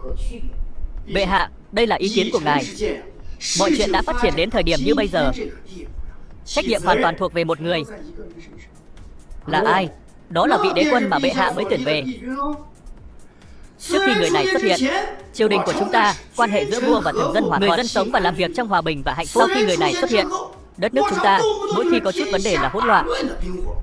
Người nói xem, người này không chịu trách nhiệm. Vậy ai là người chịu trách nhiệm? Vô lý. Đế quân giúp những người bị thiên tai ở Di Châu đã kiếm về 700.000 lượng. Hắn rất quan trọng với chấm. Sao người có thể nói như vậy? Bệ hạ, người muốn gì đây? Số tiền cứu trợ thiên tai đó là hắn đã lừa Lý gia ta. Nếu nói về công đức, công lao cứu trợ thiên tai này nên thuộc về Lý gia ta. Thừa tướng đại nhân thật sự không biết xấu hổ chút nào. Số tiền này đến từ Lý gia của ngươi, nhưng rõ ràng là ngươi đã dùng nó đổi lấy lưu ly. Là ngươi sẵn sàng dùng tiền để đổi lấy nó, chứ ngươi không sẵn sàng bỏ tiền túi ra để lo cho người dân, còn dám đòi công lao. Thẩm Lục, ngươi đã đánh cắp từ Lý gia ta hơn 2 triệu lượng, giờ còn dám nói lớn như vậy. Ngươi tự mình kiểm soát giá cả hàng hóa, bất chấp người dân khốn khổ. Ngươi còn can đảm đứng ở đây nói chuyện. Ta chỉ nói vài lời công bằng thôi. Nếu ta là ngươi, ta đã xin từ chức lâu rồi. Thẩm Lục, ngươi 3 lần bày lượt, không coi trọng vị trí của bản quan. Phẩm hạnh không xứng với vị trí, sao ngươi có mặt mũi ngồi ở vị trí đế quân? Bệ hạ, hôm nay lão thần sẽ giải thích rõ ràng. Người này là một kẻ phản diện xảo trá. Nếu bệ hạ phế truất người này, bổ nhiệm một người mới làm đế quân, lão thần hứa giá muối sẽ giảm trở lại. Người đang đe dọa trẫm. Thần không dám. Bệ hạ, lão thần chỉ đang cố gắng loại bỏ những kẻ xấu xa nguy hiểm xung quanh người. Di chúc của tiên hoàng để lại, lão thần có quyền làm sáng tỏ chuyện này. Kẻ phản diện phải bị thanh lọc. Ta muốn xem tiểu tử Thẩm Lục này có vị trí quan trọng như thế nào trong lòng cô, hay là người dân quan trọng hơn? Cô thực sự đang cố gắng âm mưu chống lại Lý gia ta. Không có sự hỗ trợ của Lý gia, nữ đế cô sớm muốn cũng chẳng là gì cả. Chẳng phải chỉ là giá muối sao? Lão già, người tăng giá muối lên gấp 10 lần. Bổn đế quân đảm bảo trong chưa đầy nửa tháng, ta sẽ để giá muối giảm 10 lần so với giá gốc. Phu quân, chàng thực sự có thể giảm giá muối xuống 10 lần sao? Các ta còn có thể sử dụng để làm lưu ly. Giảm giá muối xuống 10 lần chỉ có gì khó. Cát biến thành lưu ly, thủ thuật nhỏ đó thực sự tuyệt vời. Chẳng lẽ ngươi có thể biến cát thành muối sao? Ông thử đoán xem. Thẩm Lục, nếu trong nửa tháng ngươi không giảm được giá muối, ngươi là tội đồ của Đại Chu. Ấy, lão già, ngươi thật vô liêm sỉ. Giá muối rõ ràng là do ngươi tăng lên, sao lại nói bổn đế quân là tội đồ? Bản quan đã nói tất cả những gì bản quan làm, tất cả chỉ để loại bỏ những kẻ tiểu nhân. Nếu loại bỏ được, giá muối tự nhiên sẽ quay về như xưa, không cần ngươi giảm. Bổn đế quân nói rồi, trong vòng nửa tháng, giá muối sẽ giảm xuống 10 lần.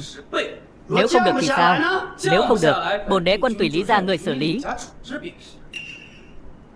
Lão thần không quan tâm đến bất cứ điều gì khác. Nếu giá không thể giảm trong vòng nửa tháng, đóng gói đồ đạc của ngươi và rời khỏi hoàng cung.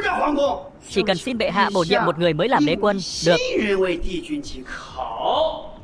Vậy nếu bổn đế quân giảm được giá muối, ngươi sẽ làm gì?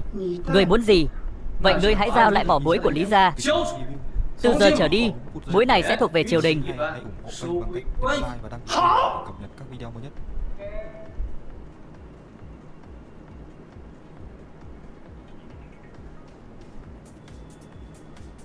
Phu quân, chàng quá liều lĩnh. Lý Hoài này rõ ràng là muốn chọc giận chàng. Bệ hạ yên tâm, cứ tin tưởng vào phu quân. Bệ hạ chỉ cần đợi rồi chuẩn bị ngồi đếm tiền. Phu quân có cách làm muối ăn sao? Nếu không, cùng lắm thì phế vị trí đế quân của ta.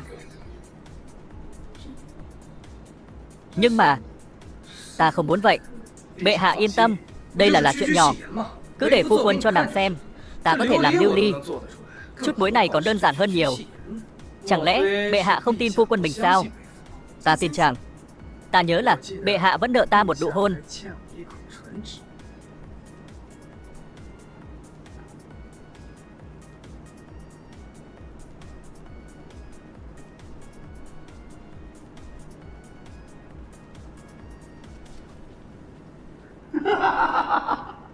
Giá muối tăng 10 lần. Số tiền mà Lý gia bị tiểu tử đó lừa đang dần dần quay về. Chúc mừng phụ thân. Còn tên đế quân đó sẽ từ chức trong vài ngày nữa. Lúc đó cha sẽ toàn lực tác động để con ngồi vào vị trí đế quân. Lý gia ta sẽ nắm quyền kiểm soát kinh đô gần như trọn vẹn.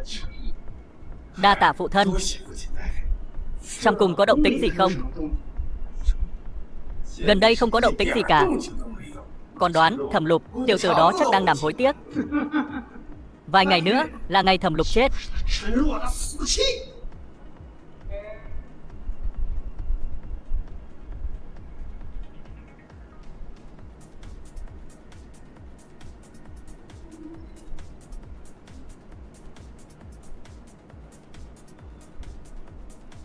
Đế quân, chuyện này ngài không thể vào được.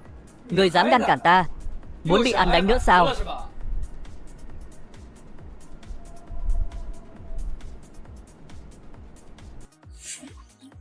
Tô Gan, sao người dám đột nhập vào phòng khi ta đang tắm? Ôi, Thái Phi đang tắm sao? Người biết rồi, sao còn không rời đi? Đúng rồi. Mặt nạ của ta phải dùng trong lúc Thái Phi tắm mới có hiệu quả tốt. Nó sẽ mở lỗ chân lông khắp cơ thể. Hiệu quả đạt được là tốt nhất. Đúng là đồ biến thái, còn ngại ngùng làm gì? Bổn đế quân, nhìn lần này là lần thứ hai, làm gì còn bỏ sót vị trí nào đâu. Người không sợ bổn cung nói với hoàng đế, phế bỏ vị trí đế quân của người. Thái Phi có sẵn lòng không? Nếu bổn đế quân rời đi, ai sẽ giúp Thái Phi thay thế mấy của dưa chuột đó lúc cô đơn? Ngươi mang mặt nạ đến sao? Không chỉ là mặt nạ dưỡng da, còn có một thứ gọi là nước hoa. Thứ này tốt hơn nhiều so với cánh hoa. Lúc đi tắm, chỉ nhỏ vài giọt vào bồn tắm, hương thơm sẽ lưu mãi. Có điều thần kỳ vậy sao? Sau này, khi Thái Phi đi tắm, không cần thả nhiều cánh hoa như vậy. Nó làm cho bổn đế quân không nhìn thấy gì hết. Bỏ ra mới nhìn rõ được. Vậy sao người không nhanh mang đến cho ta? Tất nhiên là được. Nhưng mà, bổn đế quân có một điều kiện. Điều kiện gì? Lý gia giờ đang độc quyền bán muối làm giàu. Thái Phi từ nhỏ đã thông minh, cũng đã tham gia việc kinh doanh trước khi vào cung. Bây giờ Lý gia đã tăng giá muối hơn chục lần. Ta chỉ muốn hỏi Thái Phi, ngoại trừ Lý gia ở kinh đô này, còn ai có mỏ muối nữa? Theo như ta biết, ngoài Lý gia ở kinh đô này, ngoài ra còn có một số mỏ muối không thuộc quyền kiểm soát của Lý gia. Ta biết mà, nếu ta chăm sóc Thái Phi tốt, chắc chắn sẽ có lợi. Đừng vui mừng quá sớm. Những mỏ muối đó là muối không ăn được. Nếu không thì Lý gia đã chôn nó từ lâu rồi. Mỏ muối độc không thành vấn đề, miễn là nó là mỏ muối. Ngươi định làm gì? Bổn cung cảnh cáo ngươi, nếu ăn nhiều muối độc quá sẽ chết đó. Ngươi định buôn bán muối độc, muốn hại chết người sao? Hoàng đế cũng không cứu được đâu. Hóa ra là Thái Phi lại quan tâm đến ta như vậy. Giờ ngươi là thành viên hoàng gia, bổn cung chỉ quan tâm đến danh dự của hoàng gia. Đừng đa tình thế. Vậy cũng không sao, Thái Phi lo lắng quá rồi. Ta tình cờ may mắn biến được muối độc thành muối ăn. Thực chứ? Ta có thể biến lưu ly từ cát, biến muối độc thành muối ăn được có là gì? Nếu có thể biến muối độc thành muối ăn, vậy sẽ mang lại lợi ích cho người dân, công đức là vô lượng. Ta muốn Thái Phi cho ta biết mỏ muối đó là của ai. Ta sẽ đi mua nó. Tống Huy, thượng thư bộ hộ. Tống gia. Cái gì? Tống Huy? Đó là con chó trung thành của Lý Hoài. Liệu hắn có bán không? Chỉ cần người hậu hạ ta tốt. Thái Phi, cho ta xem đức hoa của ngươi đi. Ta sẽ bày cách cho. Khi nào Thái Phi lại biết cách mặc cả vậy? Lẽ nào ngươi chỉ biết lợi dụng ta? Nước hoa này rất quý phái, cần phải ép hàng ngàn bông hoa mới có được. Hương thơm động lại kéo dài mãi mãi. Vậy bổn đế quân sẽ cho Thái Phi thử trước. Thái Phi, nói chi tiết cho ta nghe đi.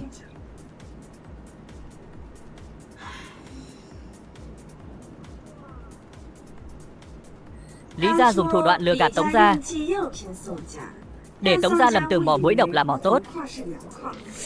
Tống gia đã bỏ hết của cải để mua nó. Sau đó, Lý gia nhân cơ hội chiếm được mỏ tốt. Khi Tống gia phản ứng, của cải đã cạn kiệt.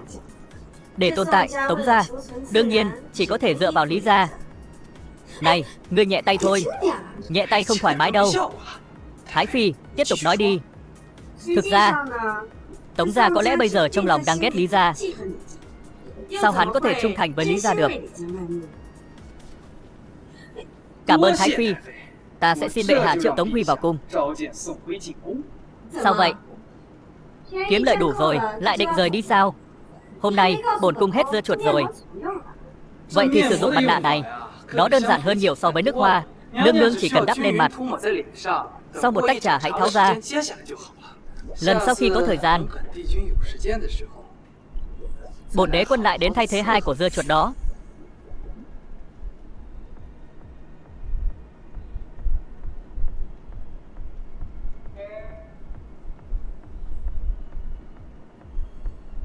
Tham kiến bệ hạ. Tham kiến đế quân. Không biết bệ hạ triệu tập thần có chuyện quan trọng gì? Ái khanh bình thân. Lần này trẫm không tìm ngươi, mà là đế quân tìm ngươi. Đế quân có lời khuyên gì? Đừng quan trọng thế, nhưng ta có một công việc kinh doanh rất có lợi nhuận. Không biết thượng thư đại nhân có quan tâm không? Kinh doanh gì? Hiện tại, Lý gia đang quản lý độc quyền mỏ muối, làm cho giá muối tăng cao. Người dân đang khó khăn. Bổn đế quân nghe nói, Tống gia có một mỏ muối. Tống gia ta đúng là có mỏ muối, nhưng tất cả đều là mỏ muối độc, không thể dùng được. Ta sợ đế quân đang tìm nhầm người khi tiếp cận vi thần vì công việc này. Không sao, bổn đế quân tình cờ có cách biến rác thành kho báu, có thể tách được độc khỏi muối. Nếu Tống gia giao mỏ muối này cho hoàng gia, ta sẽ chia sẻ 30% lợi nhuận trong tương lai với Tống gia. Thế nào, cái gì? Người có thể loại bỏ độc tố trong muối? Ta đã sống quá nửa đời, chưa bao giờ nghe nói tới điều này. Toàn là lời vô nghĩa. Nếu muối đó gây hại cho người dân, chẳng phải là thảm họa đối với đại chu sao? Bệ hạ, người này toàn nói chuyện vớ vẩn. Xin bệ hạ hãy phế bỏ đế quân. Nếu ta làm được thì sao? Nếu đế quân thực sự có thể biến mỏ độc thành kho báu, từ giờ trở đi, Tống gia ta nhất định sẽ theo sự dẫn dắt của đế quân. Được, một lời đã định. Nếu ngươi không làm được thì sao? Vậy bổn đế quân tùy Tống gia người xử lý. Nhưng vi thần sao dám xử lý đế quân? Nhưng nếu ngươi không làm được, vi thần chỉ đành nhờ bệ hạ bãi bỏ vị trí đế quân của ngươi, vì ngươi toàn nói những điều vớ vẩn. Được. Thượng thư đại nhân, vậy chuyện đã thống nhất rồi. Ngươi mau về lấy khế ước của mỏ muối đó. Bệ hạ, vi thần cáo lui.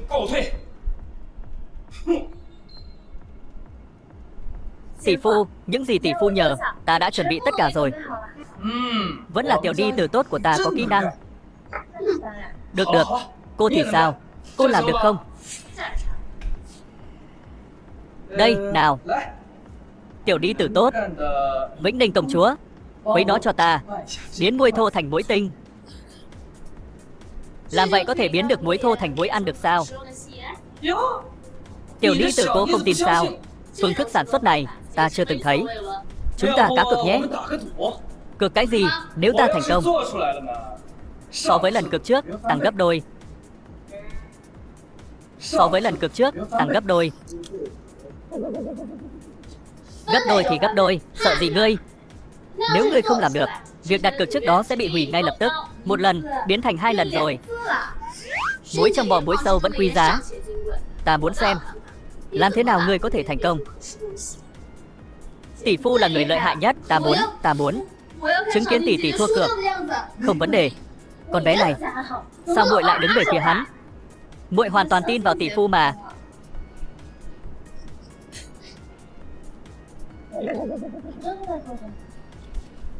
Muối độc này cần được hòa tan và lọc. Sau khi kết tinh, nó trở thành muối mịn sẽ ăn được. Còn có cả than bị nghiền nhỏ và vải lụa kết hợp với nhau, giống như một bộ lọc. Vào cái này. Được rồi, từ giờ giúp tỷ phu khuấy đều nó. Tiểu đi tử, sau khi trộn xong hãy đưa lọ đó cho ta.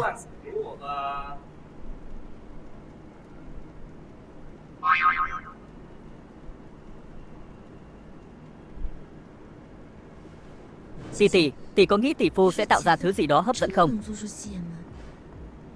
Tốt nhất là hắn không làm được. Như vậy đặt cược mới bị vô hiệu. Đàn ông xấu xa chỉ thực hiện những vụ cá cược kinh tởm. Đặt cược này rõ ràng là tỷ tỷ nhất quyết muốn đấu mà. Kịch ngắn review. Nhưng nếu tỷ phu không làm được, Nếu thấy hay, hãy ủng hộ giá sẽ không giảm. like và đăng ký kênh. Người dân sẽ phải chịu khổ. Nếu tỷ phu không muốn cá cược, vậy Vĩnh Ninh sẽ làm thay tỷ tỷ. Này, Vĩnh Ninh, làm ơn đừng lộn xộn nữa.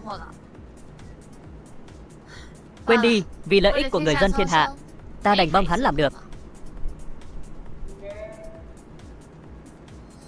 Là cô nói đó nhé. Vậy ta đã nói gì? Đó chỉ là nếu ngươi có thể làm được. Nếu ngươi không thể làm được, hãy cẩn thận vị trí đế quân của ngươi.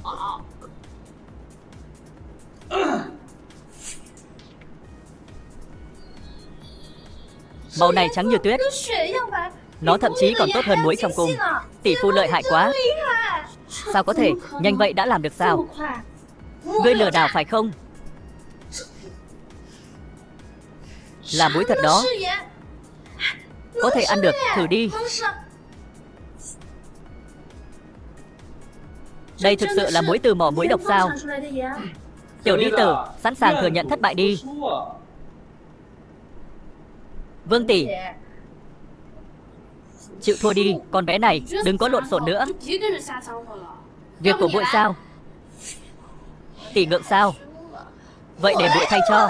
Này, con bé nghịch ngợm này, không coi trọng bản thân mình sao? Chăm sóc bản thân, đừng để bị lừa. Tỷ biết rõ mà. Lẽ nào tỷ cũng để bị lừa sao? Muội ước, hắn không phải là tỷ phu của muội. Vớ vẩn. Cô thích ở trên vậy à? Nếu ngươi còn dám nhắc lại chuyện này, đừng trách ta tàn nhẫn. Ngươi có ý gì? Cô nhớ phải làm 2 lần đó. Không cần ngươi phải nhắc nhở ta.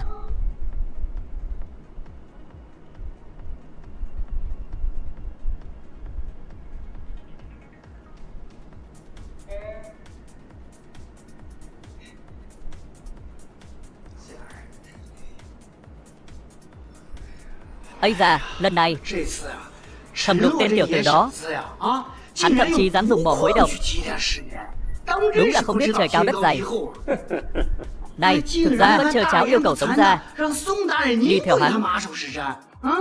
Việc này hoàn toàn vô lý. Tống gia là gia tộc lớn, nữ đế lại muốn hối lộ ta chỉ bằng vài đồng lương. Tống gia đâu sống dựa vào chút lương bổng triều đình đó. Nếu thẩm lục không làm được, ta sẽ đuổi hắn khỏi hoàng cung. Ngươi đặt cược, làm tốt lắm. Có vẻ như lần này thừa tướng đã quyết tâm có được thẩm lục. Tên tiểu tử này, nếu không có nữ đế bảo vệ hắn đã chết bao nhiêu lần rồi. Lần này ta phải tiếp quản vị trí đế quân của hắn. Vậy lúc đó, lời hứa của hắn là con cá trên thớt của thừa tướng. Này, Tống đại nhân, lão phu có lời không biết có nên nói không? Thừa tướng cứ nói, Di Châu phủ hiện tại đã từ chức. Tống đại nhân thấy việc này thế nào? Phụ thân, trong cung có việc gấp, mời Tống đại nhân tiến cung. Chẳng phải mới triệu vào hôm qua sao? Sao hôm nay lại gọi vào? Hạ quan cũng cảm thấy kỳ lạ. Chẳng lẽ là tên tiểu tử thẩm lục đó? Lời nói hôm qua hắn nói. Này, hối tiếc rồi. Đây là thời điểm thích hợp để chăm sóc hắn.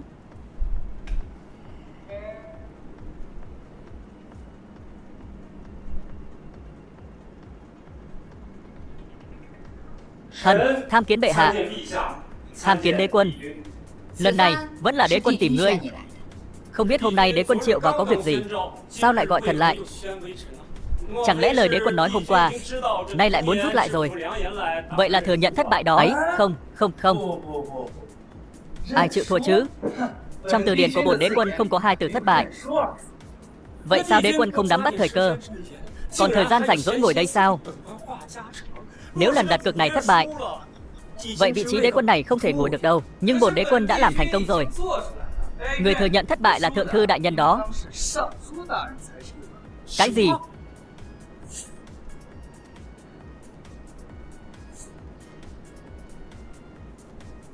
Muối này còn mịn hơn bất kỳ muối nào có trên thị trường. Nhìn nó giống như những bông tuyết mùa đông vậy. Thế nào, sự thật đã bày ra trước mắt đại nhân. Thượng thư đại nhân, đã chịu thua chưa? Sao có thể được? Lý ra, bao nhiêu năm trong nghề cũng không đạt đến trình độ này. Trên đời này làm sao có thể có người biến muối thô thành muối tinh như vậy? Hỗn xược. Ý của Tống đại nhân là chấm dung túng cho việc gian lận trong cung. Vi thần, không dám. Ấy, Tống đại nhân, ta không chỉ làm ra muối tinh, và ta cũng đã đào tạo một nhóm thợ thủ công. Họ sẽ lấy muối độc này, biến nó thành muối tinh, sẽ sớm sản xuất hàng loạt ở ngay trong hoàng cung. Nếu Tống đại nhân không tin, vậy ta sẽ đưa đi xem. Không ngờ đế quân có thể biến mỏ muối độc này thành kho báu. Đế quân giống như một vị thần. Tống đại nhân đừng quên cá cực nhé. Vi thần không dám quên vụ cá cực này. Làm ra muối này sẽ mang lại lợi ích cho đất nước và nhân dân. Dám hỏi đế quân giá cả thế nào? Giá chỉ 1 xu. Ôi, muối tốt thế này, lại bán rẻ hơn 10 lần so với trước đây. Muối này còn tốt hơn muối bình thường người dân vẫn sử dụng. Lại còn rẻ hơn, vì nó có liên quan đến nền kinh tế quốc dân và đời sống của người dân nên phải làm vậy. Mặc dù giá thấp, nhưng có sản lượng lớn. Lợi nhuận ít nhưng số lượng nhiều. Từ giờ trở đi, ta muốn xem Lý gia sẽ bán muối của hắn thế nào. Đế quân thật nhân hậu. Từ giờ trở đi, Tống gia ta nhất định sẽ theo sự sắp xếp của đế quân. Không dám hài lòng, nhưng trước đây ta nghe được Tống đại nhân rất trung thành với Lý gia. Giờ Tống đại nhân như vậy, không sợ Lý gia báo thù sao? Lý gia chính là kẻ tiểu nhân xảo quyệt. Sao Tống đại nhân lại nói vậy? Nghĩ lại lúc trước, Lý Hoài đã lừa Tống gia, ta đã dùng hết nguồn tài chính mua lại mỏ muối có độc, còn Lý gia chiếm mỏ muối ở Lương Nam. Để tồn tại, Tống gia ta phải nhờ cậy vào Lý gia. Những năm gần đây ta gắn bó với Lý gia, thật xấu hổ biết bao.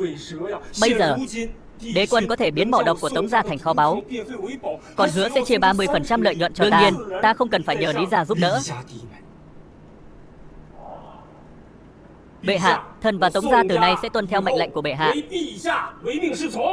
Được, thượng thư đại nhân, sẵn sàng trung thành với trẫm.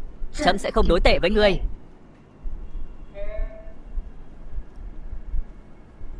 Ấy, Tống đại nhân, sau khi rời cung, sao không đến Lý gia ta uống tách trà?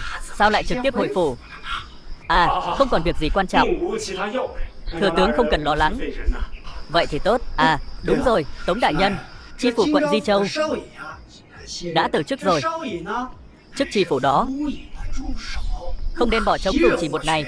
Việc này đòi hỏi Tống đại nhân phải nỗ lực rất nhiều. Vị trí tri phủ Di Châu, đương nhiên bệ hạ sẽ tiến cử một người tài trí, hạ quan. Không liên quan đến chuyện này. Tống đại nhân, ý ngươi là sao? Lý đại nhân và ta đều là cận thần. Tự biết mình là con gà trống thì hãy gáy. Người đâu? Tiễn khách.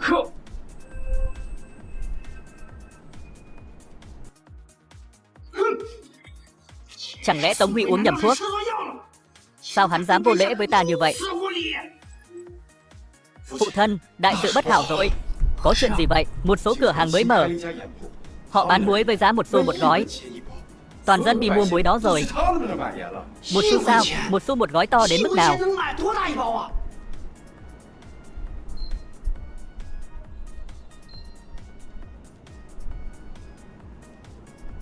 Không thể nào. Mỏ độc có thể tạo ra muối tốt như vậy không? Phụ thân, bây giờ việc kinh doanh muối của gia đình đã bị cướp. Tương lai, chúng ta không còn ngành nghề nào nương tựa tốt nữa. Hắn muốn phá công việc của ta. Lão gia, có chuyện gì? Sứ thần Liêu Quốc xin được yết kiến. Nói là có mối làm ăn giá hàng 1000 đô. 1000 đô sao? Quy ra ngân lượng là bao nhiêu? Cho vào.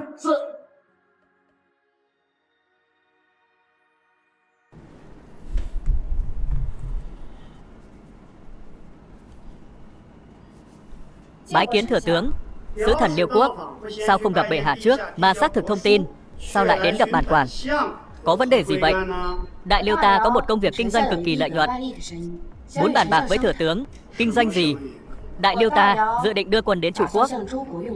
Cái gì? Động binh? Xin thừa tướng đừng vui mừng. Ông trời thương xót. Ta không muốn nhìn thấy máu chảy thành sông. Vì thế ta nghĩ đến một thỏa thuận. Thỏa thuận gì? Hỏa thân. Hỏa thân sao?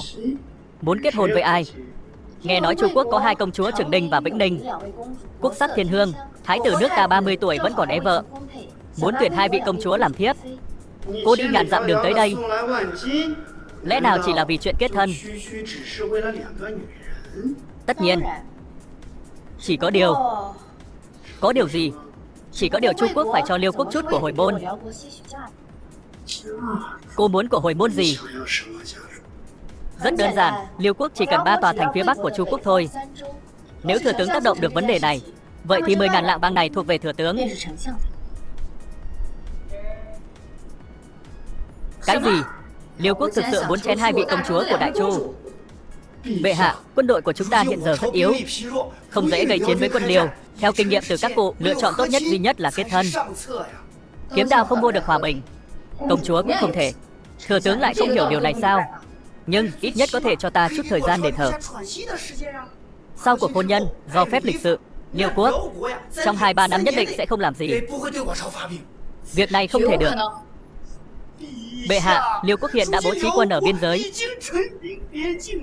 Sao bệ hạ có thể vì những mối quan hệ cá nhân này mà đưa người dân vào nước sôi lửa bỏng? Bệ hạ, người không thể chỉ vì hai công chúa mà để Liêu Quốc xâm nhập vào Đại Chu mà không thể làm gì được. Người muốn nhìn thấy cuộc sống bị hủy hoại. Đất nước sẽ không còn là đất nước nữa, bệ hạ. Hoàng tỷ, có chuyện gì? Trường Ninh sẵn sàng vì Đại Chu gả sang Liêu Quốc, nhưng chỉ mình muội đi thôi. Muội tự nguyện đi đến đó kết hôn. Trường Ninh, thừa tướng nói đúng. Bây giờ sức mạnh quân đội ta không bằng Liêu Quốc, vừa trải qua thiên tai, chưa kịp phục hồi. Triều đình không thể bất cẩn. Chấm là người bất tài. Chấm rất tiếc cho muội. Hy vọng sau khi Trường Ninh đi, Hoàng tỷ hãy làm việc chăm chỉ, đợi đến khi Đại Chu hùng mạnh, đưa Trường Ninh trở lại. Cái gì? Chỉ cưới mình Trường Ninh công chúa sao? Tin từ thừa tướng nói vậy. Họ không có quyền thương lượng. Đại Liêu ta nói cả hai thì phải là cả hai. Hai công chúa đó không được thiếu một ai. Nếu không phải nữ đế đó đã bị điền vào chỗ trống, bổn thái tử cũng không tha. Điện hạ yên tâm, vi thần sẽ nói lại với Lý Hoài. Đi đi, nói với hắn những gì Đại Liêu ta muốn sẽ không bao giờ thay đổi. Ấy, Hoàng tỷ, cuối cùng tỷ cũng mặc đồ thiếu nữ rồi. Vĩnh Ninh cứ nghĩ tỷ sẽ mặc đồ nam giới cả đời. Hôm nay mặt trời mọc đằng Tây sao? Thẩm Lục đâu? Ta tìm hắn. Hắn đến cung Thái Phi rồi. Ta biết rồi. Hoàng tỷ nhìn này. Đây là gì? Đây là mặt nạ do tỷ phu tặng ta. Nó được cho là có tác dụng kéo dài tuổi trẻ. Hắn nhờ ta đưa cho tỷ một ít, để ta vào lấy cho Hoàng tỷ.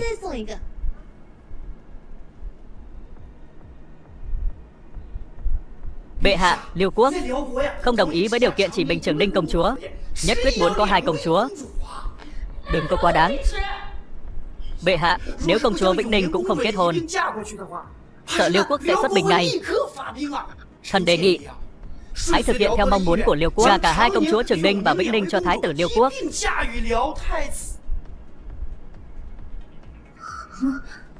Kết thân sao?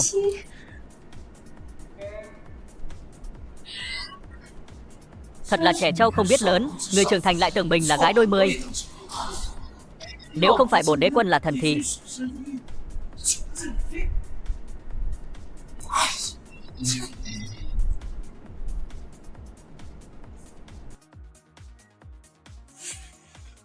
Vĩnh Ninh sao lại trên giường ta?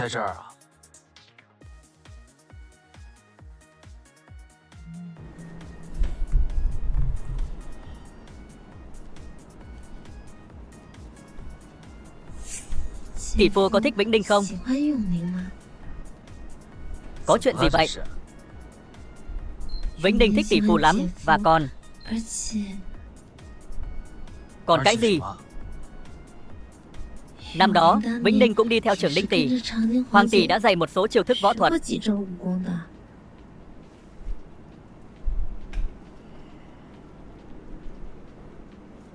Tỷ phu, gọi ta là Ninh Nhi.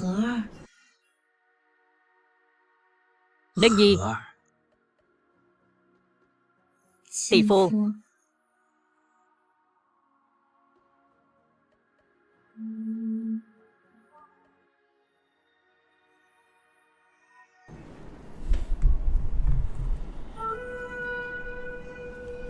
Tỷ phu.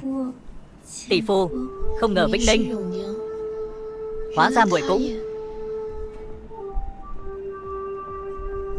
Trường Ninh công chúa, hôm nay ta sẽ trực tiếp canh gác ở đây. Ngươi không phải tuần nữa.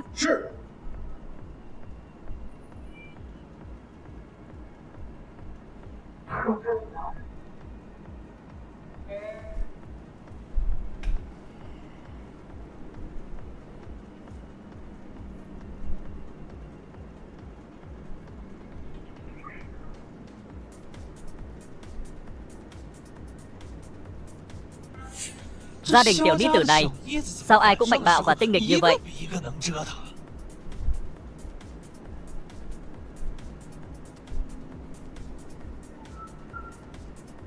May là Vĩnh Ninh này ngoan, sẽ không nói ra. Nếu mà giống như Trường Ninh thì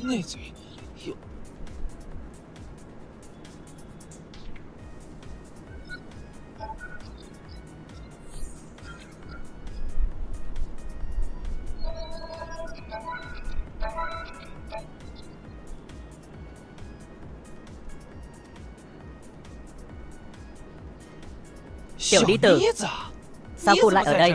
Lại còn mắc váy nữa. Cô không thích mấy bộ quần áo nữ tính mà. Ngươi quản được sao? Có chuyện gì thế? Ngươi ở trong, người ở ngoài. Chẳng lẽ tối qua 2 tỷ muội cô xếp hàng sao? Ta biết, bây giờ ta rất có sức hút. Đừng nói vớ vẩn. Hoàng tỷ, sao tỷ lại ở đây? Muội cũng ở đây mà. Vĩnh Ninh không thích thái tử Liêu Quốc. Muội muốn cho tỷ phu điền vào chỗ trống trước khi kết hôn. Vậy mới không hối tiếc. Kết hôn? Sao lại kết hôn? Cái gì? Các cô sẽ kết hôn. Ngươi nói ngươi không thích ta vì ta luôn rút kiếm. Ngươi sẽ không phải gặp ta nữa. Từ giờ trở đi, ta và Vĩnh Ninh sẽ không ở lại Đại Chu nữa. Hãy tự chăm sóc cho tốt, đừng để người ngoài bắt nạt. Chỉ là một thái tử lại đòi cướp gái của ta. Mẹ nó. Ngươi làm gì vậy? Không biết 2 vị công chúa Đại Chu chuẩn bị đến đâu rồi? Khi nào có thể theo ta về Đại Liêu tổ chức lễ cưới? Vô lý. Từ xưa đến nay, Đại Chu luôn chiến đấu đến chết. Trong mắt bộ binh chúng ta, hòa thân không có trong từ điển. Bây giờ Đại Chu gặp họa liên miên, những người lính lâu nay cũng không trang bị gì. Dùng gì để chống lại đây? Chiến tranh còn chưa xảy ra đã nghĩ đến thua. Trên đời có đạo lý này sao? Quân ta đã dàn quân ở biên giới, có thể chiến đấu bất cứ lúc nào. Nhưng chúng ta nhân từ, cho Chu quốc một cơ hội. Đúng là không biết ơn. Thấy chưa, Trần tướng quân, Liêu quốc đã chuẩn bị kỹ càng. Quân ta chiến đấu chống lại thế nào? Nếu vì điều này mà khiến cả Đại Chu bị phá hủy, người dân phải di tản, lẽ nào Trần tướng quân muốn biến bệ hạ thành tội nhân thiên cổ? Hơ, thừa tướng, vẫn là câu nói đó. Đấu tranh giành quyền lực, không có lý do nào mà không động binh. Sự thật cũng chính là câu đó. Bây giờ, Đại Chu ta không thích hợp đánh trận. Chỉ có 2 công chúa Trường Ninh và Vĩnh Ninh được cử đi. Đó mới là chiến lược tốt nhất.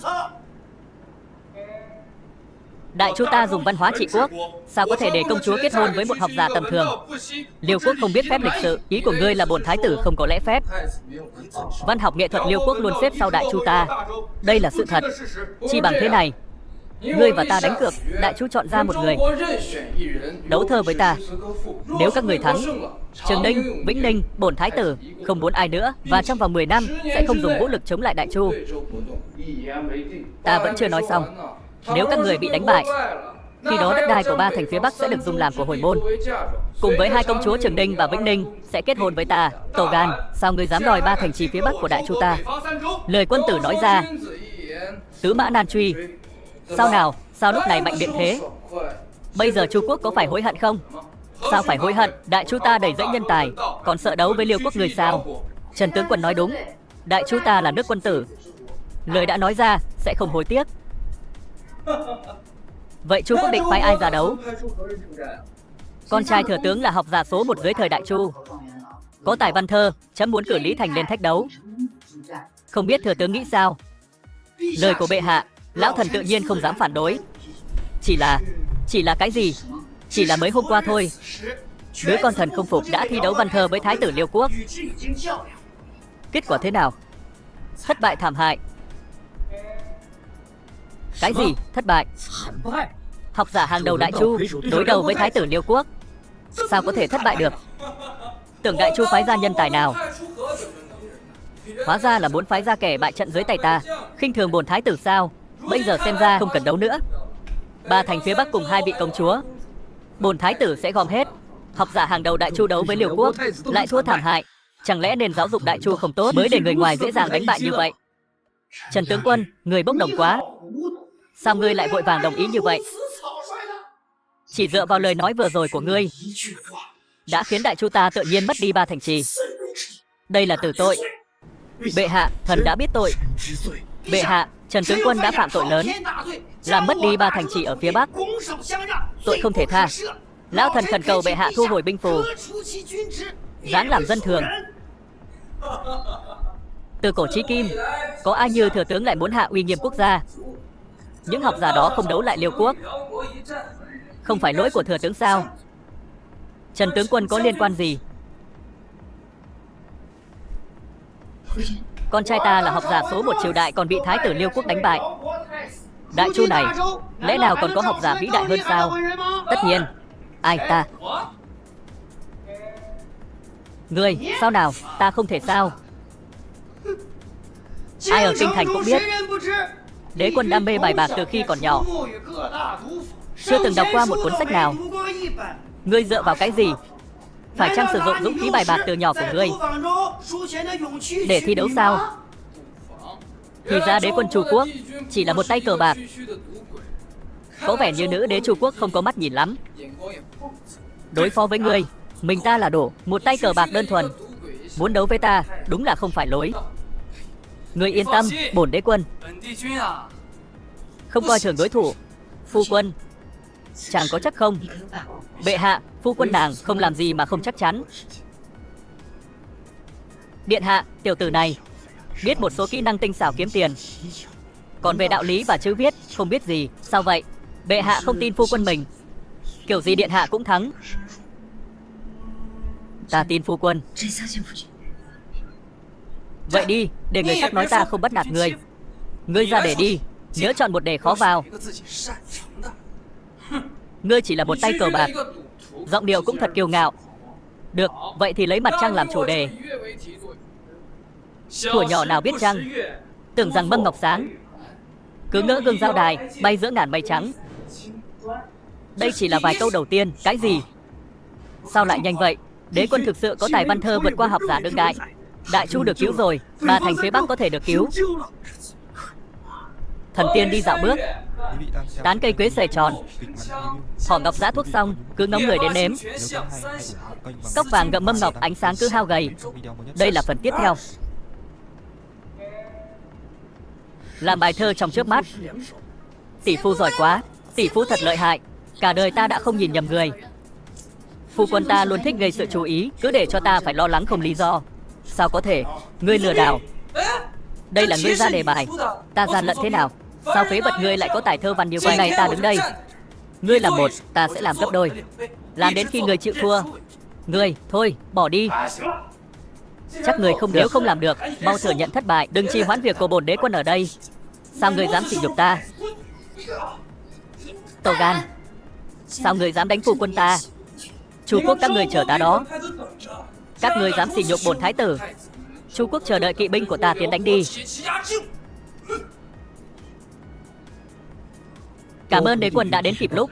lấy lại mặt mũi cho Đại Chu. Mặt mũi? Những gì Thái tử Liêu Quốc vừa nói khi rời đi, không nghe thấy sao?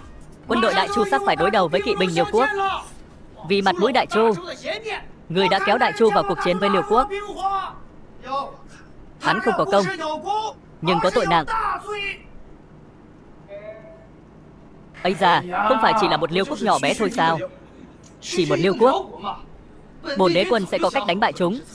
Ngươi còn chưa ra chiến trường, ngươi dùng gì để đánh bại kẻ thù? Ngươi đang cố gắng thoát khỏi tội ác của mình bằng cách đánh lừa những người lính. Nếu ta không đánh bại, bổn đế quân tùy ngươi xử lý. Được. Bản quan muốn xem ngươi có nghiên cứu gì về thế trận này. Ai nói ta phải nghiên cứu thế trận? Ngươi không nghiên cứu thế trận, ngươi dùng gì để đánh bại kẻ thù? Bệ hạ, chiều này hãy ra vườn chuối. Ta sẽ chỉ cho cách đánh bại kẻ thù. Được, vậy có cần thêm bát cháo hành nữa không? Tiểu nữ tử, hai cô qua đây giúp ta. Tỷ phu, đợi ta với. Tỷ phu làm gì thế? Muội vẫn gọi hắn là tỷ phu sao? Muội vốn tưởng rằng kiếp này sẽ không bao giờ gặp lại hắn nữa. Muội ấy thực sự bị hắn làm cho rụng trứng rồi. Hắn có gì tốt chứ? Hoàng tỷ, tỷ cũng vậy phải không? Ta làm gì có? Không có. Nếu hoàng tỷ không có, sao hoàng tỷ còn dình ngoài cửa, còn ở lại cả đêm? Phu quân, chiến lược chống lại kẻ thù thế nào rồi? Đã làm đây rồi. Chẳng lẽ cái lọ vỡ này có thể chống lại kẻ thù sao? Chuyện này liên quan tới sự tồn vong của Đại Chu. Phu quân đừng bao giờ đùa nhé. Bệ hạ, ta tuyệt đối không nói đùa. Chiến lược đánh bại kẻ thù này được giấu trong chiếc nồi đất sét này. Có gì trong đó vậy? Sao đế quân lại nói nó có thể chống lại kẻ thù?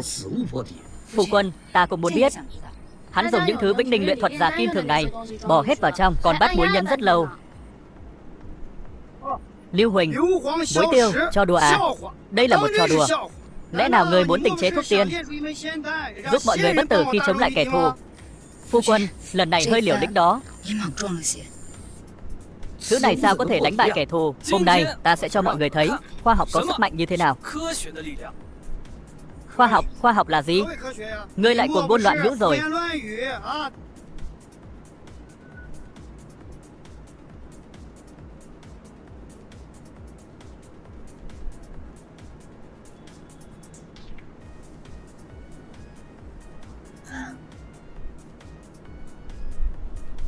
Vĩnh Ninh, sức mạnh này được tạo ra bởi những thứ muội đã luyện ra sao? Muội chỉ biết chút ít về thuật giả kim, chưa bao giờ thấy cảnh như vậy. Cách quái gì thế này? Như sấm nổ vang trời. Lẽ nào đây là trời giáng xuống? Đế quân thực sự như một vị thần. Vừa rồi chàng đã sử dụng phép thuật gì? Thứ này tên là quỷ hổ đen. Đó là một vũ khí đi trước thời đại. Đây là thứ chàng nói là chiến lược chống lại kẻ thù. Không sai. Đây thực sự là một vũ khí tốt. So với vũ khí thần kỳ này, ngọn giáo trong tay người lính, giờ xem ra nó không là gì so với nó. Thừa tướng, chiến lược của ta để đánh bại kẻ thù thấy thế nào? Có chiến lược đánh bại kẻ thù có ích lợi gì? Cái thứ như sấm sét này, sợ là sẽ tốn nhiều tiền. Quân đội ta có thể dùng được bao nhiêu? Quốc khố Đại Chu cũng không giàu có. Nếu thứ này giá sản xuất cao, sợ là quân đội không có khả năng. Ây da, yên tâm đi. Thứ này rất rẻ, và nguyên liệu sản xuất rất thông dụng trên thị trường. Không cần phải lo lắng không có đủ dùng cho quân đội. Nó rẻ thì sao? Bây giờ quốc khố chúng ta không đủ để chi trả quân lương. Khi chiến tranh xảy ra, vũ khí có tốt đến mấy cũng có tác dụng gì. Về chi tiêu cho quân đội, bổn đế quân đã có kế hoạch. Không cần phiền đến thừa tướng. Một khi xảy ra chiến tranh, sẽ tiêu tốn hàng triệu lượng bạc. Ta muốn xem, trong thời gian ngắn như vậy, đế quân ngươi có thể kiếm vài triệu lượng này ở đâu? Vậy thừa tướng, hãy chờ xem. Ta cũng mong là như vậy.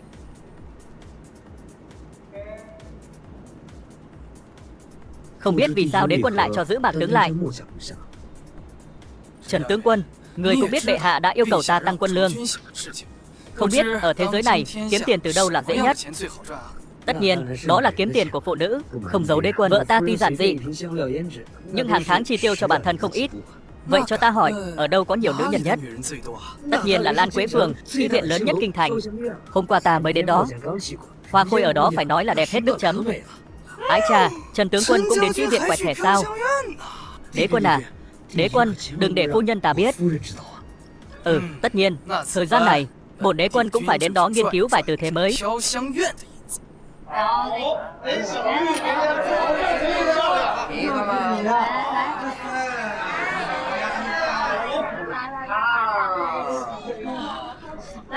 Hóa ra đây là kỹ viện lớn nhất kinh thành.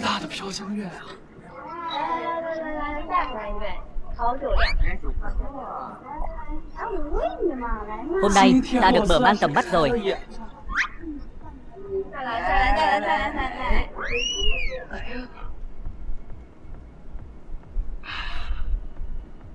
Thật đáng tiếc. Hôm nay ta đến còn có đại sự. Ây da, khách quan, mời vào trong. Ấy, hôm nay ta đến để bàn chuyện làm ăn. Làm ăn sao? Lan Quế Phường này kiếm hơn 100.000 lượng bạc mỗi ngày. Ngươi khẩu khí lớn đó, dám nói chuyện làm ăn với Lan Quế Phường. Chỗ này đến để vui chơi, ngươi tìm sai chỗ rồi. Người đâu? Mau đuổi tên tiểu tử mặt trắng này ra khỏi đây. Đợi đã. Nó đây. Nhìn xem, đây là gì? Cái này, nó là gì mà thơm quá vậy? Đây là nước hoa ta đã dày công phát triển. Chỉ cần một giọt, hương thơm kéo dài mãi mãi. Trên đời có thứ thần kỳ như vậy sao? Nếu nước hoa này dùng cho các cô nương ở Lan Quế Phường tiếp khách.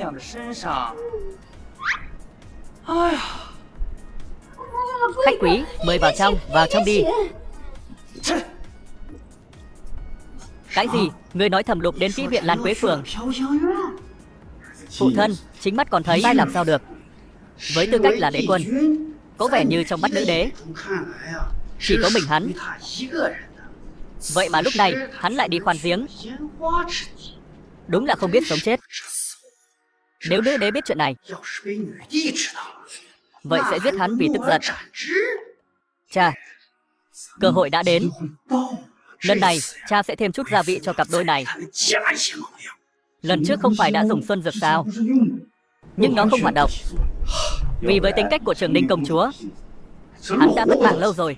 Lần đó, chắc là công chúa Trường Ninh có nội lực thâm hậu, không có khuynh hướng muốn quẹt thẻ. Nhưng bây giờ, còn có mấy nữ tử thanh lâu đó trợ giúp nữa. Sao không trực tiếp giết hắn? Bây giờ ra tay chẳng phải là dễ dàng sao? Rất đơn giản. Nhưng nếu chúng ta để hắn chết, liệu Lý gia ta có bị nghi ngờ không? Chúng ta phải để người khác giết hắn. Chỉ cần 5 triệu lượng, quyền đại lý độc quyền cho loại nước hoa này, ta sẽ bàn giao cho Lan Quế Phường. Sau này, ma bán ở đâu và thế nào,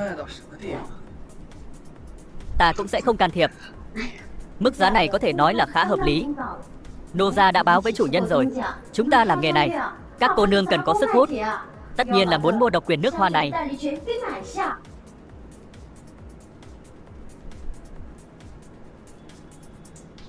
Quý khách có khát không? Uống một tách trà sẽ làm ẩm cổ họng. Đây là đứa con mà mama ta tự hào nhất. Mặc Vận cũng là hoa khôi hàng đầu ở Lan Quế Phường. Chỉ bán nghệ chứ không bán thân. Hôm nay muốn được khoan giếng, công tử, người may mắn đó. Đừng vì cô ấy chưa phục vụ ai, nhưng về các tư thế đã được mama chỉ dạy rất nhiều. Mặc Vận cô nương, trên người cô có mùi gì thế? Tất nhiên là mùi cơ thể của nô gia. Dù không bằng loại nước hoa của công tử nhưng nó quyến rũ chứ. Con à, hôm nay thật hiếm khi con chủ động đến thế. Mama sẽ không làm phiền con nữa. Con phải chăm sóc khách quý này tốt đó. Con hiểu chứ? Đeo gói này trên cơ thể của cô, không người đàn ông nào có thể chịu được. Công tử, nô gia dìu công tử vào giường nhé.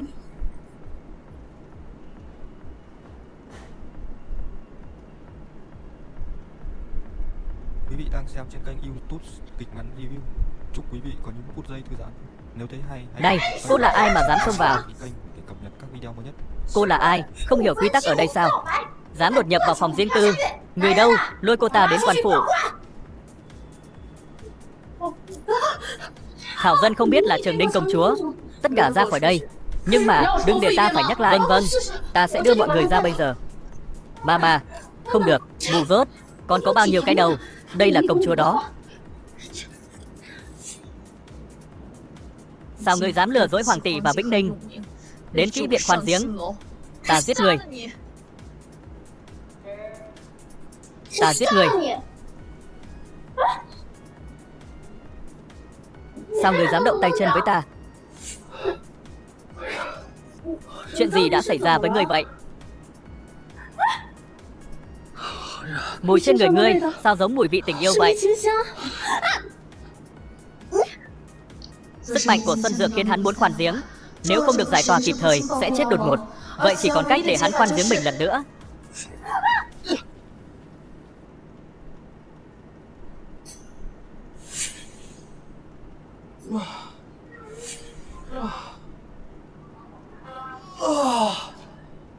Lần này được ngủ một giấc thật thoải mái. Cơ thể cũng thoải mái. Chẳng phải đang bàn chuyện làm ăn sao? Cẩn thận bàn tay của người đó. Ta không ngại băm nhỏ nó ra đâu. Tiểu đi tử, sao cô lại ở đây? Sao chúng ta lại ngủ cùng nhau? Ngươi bị trúng Xuân Dược. Xuân Dược. Thế là cô bị ta khoan giếng à? À, là cô đã cứu ta sao? Ngươi nghĩ nhiều rồi. Ngươi là đế quân. Chỉ có Hoàng tỷ mới cứu được ngươi. Ta chỉ muốn giữ cơ thể ngươi nguyên vẹn để đem về cho Hoàng tỷ. Ngươi dám vào kỹ viện, khó thoát tội. Tiểu đi tử, thực ra cô cũng đồng ý để ta khoan giếng, phải không? Cô đừng quên, ta cũng đã cứu cô để không phải gả sang Liêu quốc.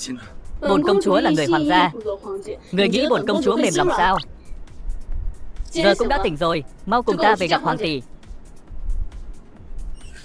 Trường Ninh, muội đang làm gì vậy? Hoàng tỷ, Trường Ninh, phát hiện ra đế quân đã đến kỹ viện khoan giếng, tội không thể tha. Chỉ cần tỷ ra lệnh, muội sẽ giết hắn ngay lập tức. Tiểu Lý Tử cô, mặc y phục vào thì thành người dưng sao?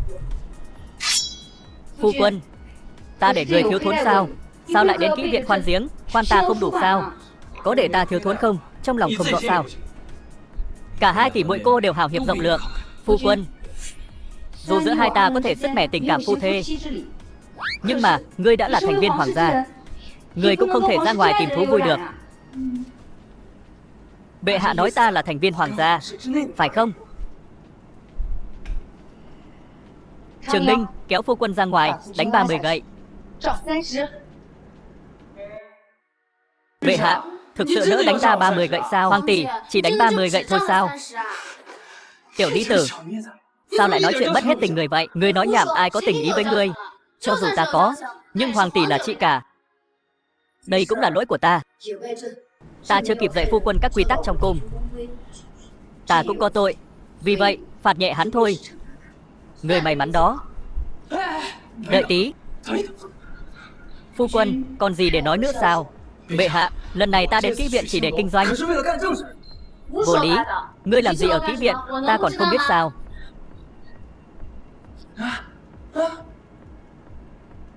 Bệ hạ, ta đến kỹ viện để kiếm tiền lo cho quân đội. Quân lương sao? Ngươi vào nhà thổ để lo cho quân đội thế nào? Kỹ viện là nơi ăn chơi của giới nhà giàu, muốn huy động tiền nhanh chóng. Còn chỗ nào khác ngoài kỹ viện? Hình như ta đã hiểu lầm phu quân rồi. Vậy, phu quân ngoài việc đến kỹ viện để kiếm tiền cho quân đội, có chuyện khoan giếng hoa khôi ở đó không? Tuyệt đối không có bệ hạ. Nếu người không tin, cứ hỏi Tiểu Lý Tử. Cả đêm chúng ta bên nhau mà.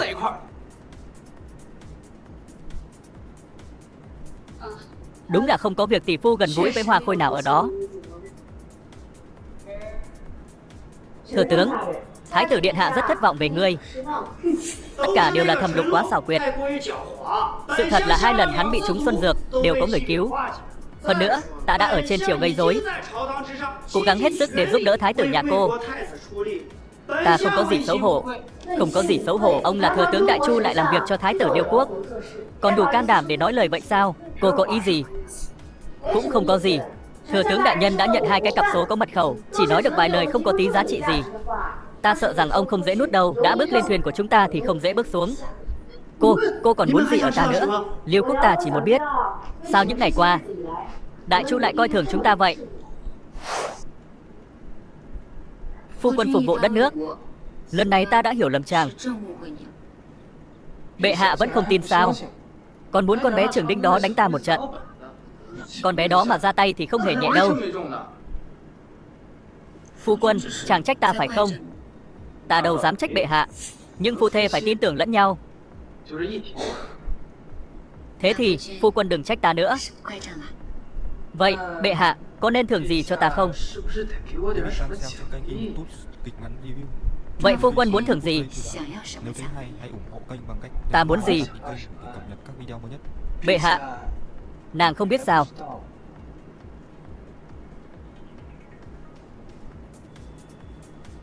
Vương tỷ, không hay rồi.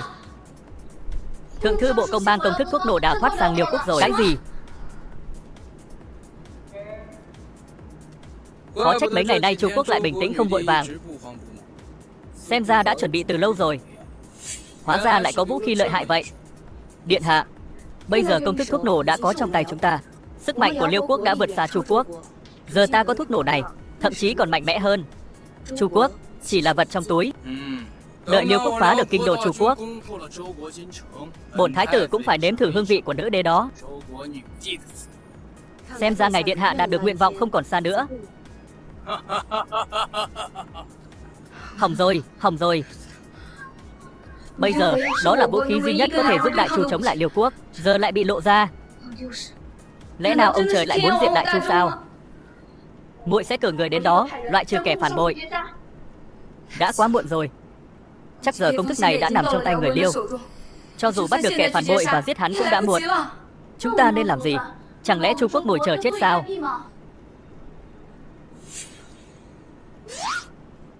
Phu quân, nếu ông trời thực sự muốn diệt Đại Chu, lần này chàng đưa Trường Ninh và rời khỏi hoàng cung, sống tách biệt khỏi thế giới. Vậy mỗi đi rồi, hoàng tỷ phải làm sao? Chấm là thiên tử. Chấm muốn sống chết với Chu Quốc. Đừng lo. Thuốc nổ đó chỉ là thứ bán thành phẩm. Cái gì bán thành phẩm? Đừng lo. Thuốc nổ đó chỉ là thứ bán thành phẩm. Cái gì bán thành phẩm? Sức mạnh của nó ai cũng nhìn thấy.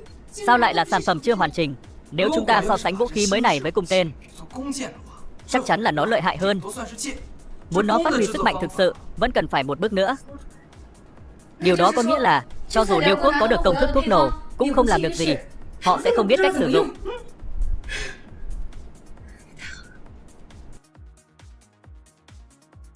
May là ta đã đề phòng.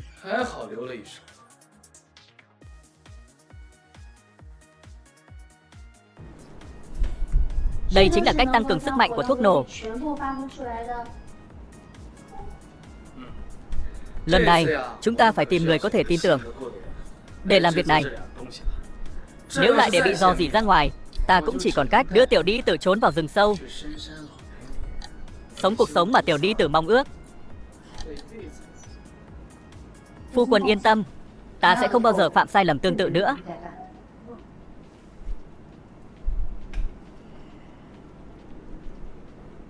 Đây là pháo mà đế quân nói. Không sai, nếu chỉ có thuốc nổ, chỉ có thể nổ tại chỗ. Còn chúng ta có khẩu pháo này, cho thuốc nổ vào, có thể giết kẻ địch cách xa hàng ngàn bước. Khẩu pháo này uy lực quá, chẳng trách thuốc nổ bị rò rỉ. Bệ hạ và đế quân vẫn bình tĩnh. Mạc tướng bái phục. Trần tướng quân, nếu chấm giao cho ngươi 100 khẩu pháo như vậy, ngươi có đủ tự tin giành thắng lợi không? Nếu không thắng lợi trở về, Mạc tướng còn mặt mũi nào nhìn bệ hạ nữa? Với việc Lý gia của chúng ta cung cấp thuốc nổ cho Liêu Quốc, thông tin quan trọng như vậy, Thái tử Liêu Quốc đích thân gửi thư về cho Hoàng đế Liêu Quốc. Chỉ cần chinh phục được Đại Chu, sẽ hứa để cha làm chư hầu. Chúc mừng phụ thân. Nhưng cha thấy Y Thái tử có một cách hiểu khác. Điều đó có nghĩa là Thẩm Lục sẽ phải chết.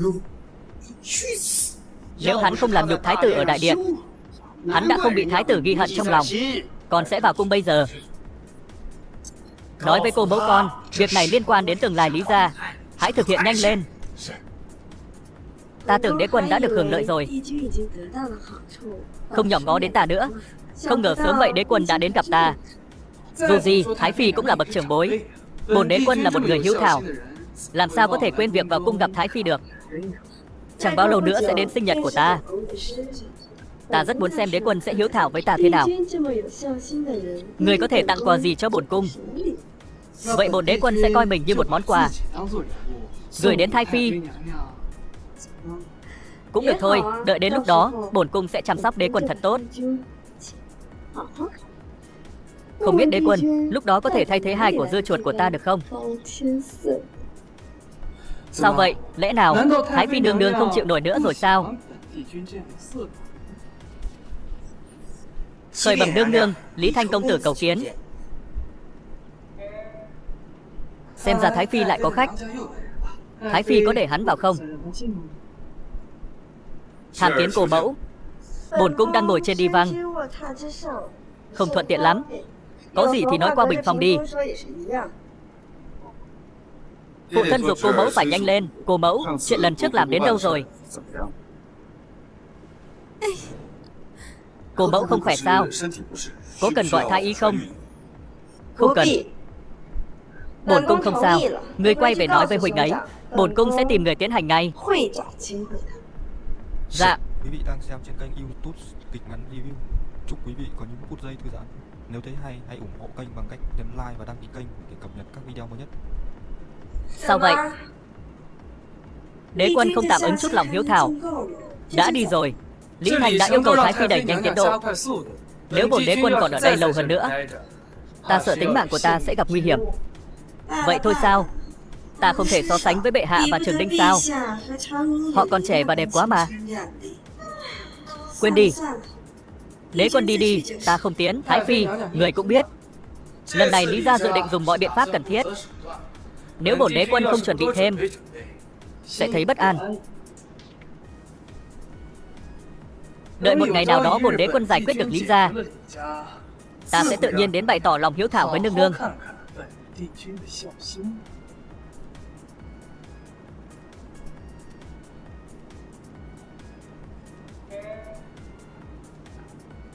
Hoàng tỷ, Hoàng tỷ, tin vui đến từ biên giới. Chẳng lẽ đại chu của ta đã đánh bại Liêu quốc? Không chỉ có vậy, Trần tướng quân thậm chí còn chiếm được 2 thành của Liêu quốc. Vàng, bạc và ngũ cốc là vô số.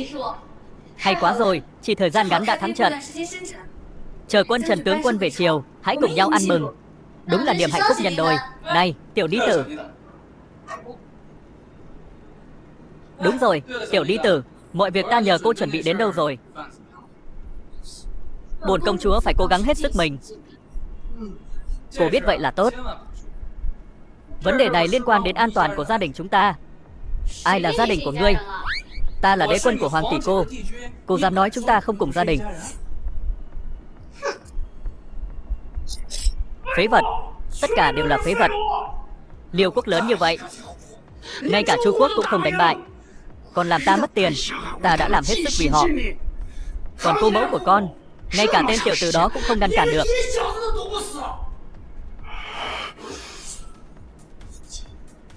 Bây giờ Liêu quốc đại bại.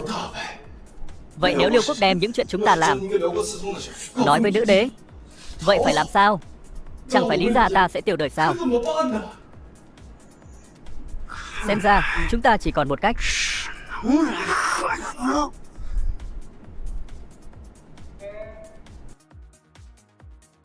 Năm nay Đại Chu gặp nhiều tai họa, trong đó có thảm họa quân sự. Bữa tiệc sinh nhật này chỉ có thể được tổ chức đơn giản. Mong là Thái phi không trách. Bệ hạ nói gì vậy?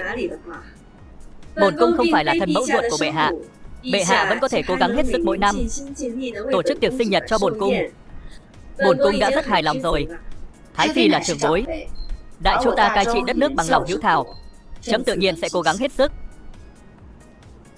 Ngược lại, đế quân không biết hiếu thảo, không thường xuyên đến thăm bổn cung. Sau này, chấm sẽ nhắc nhở đế quân đến thăm người thường xuyên hơn. Đế quân, bệ hạ nói như vậy, người sẽ tuân theo chứ? Thái phi yên tâm, bổn đế quân hàng ngày đều sẽ đến cung Thái phi hiếu thảo với người. Chấm cũng muốn tranh thủ bữa tiệc sinh nhật của Thái phi, khen thưởng công thần. Trần tướng quân, Cố Mạc tướng, ngươi vì Đại Chu lập công, đánh bại Liêu quốc trên chiến trường, còn chiếm được 2 thành trì. Đường đi vất vả rồi, phòng trùng nghĩa hầu, tất cả đều nhờ vào vũ khí của đế quân. Mạc tướng đâu dám nhận. Khẩu pháo đúng là có uy lực, nhưng nếu không có Trần tướng quân và binh linh nguy hiểm mạng sống, sao có thể phát huy được sức mạnh từ nó? Vì thế, tướng quân không cần phải khiêm tốn. Mạc tượng tạ bệ hạ ban thưởng. Bên cạnh đó, cũng còn những mặt cần khắc phục. Thừa tướng, người có biết tội của mình không?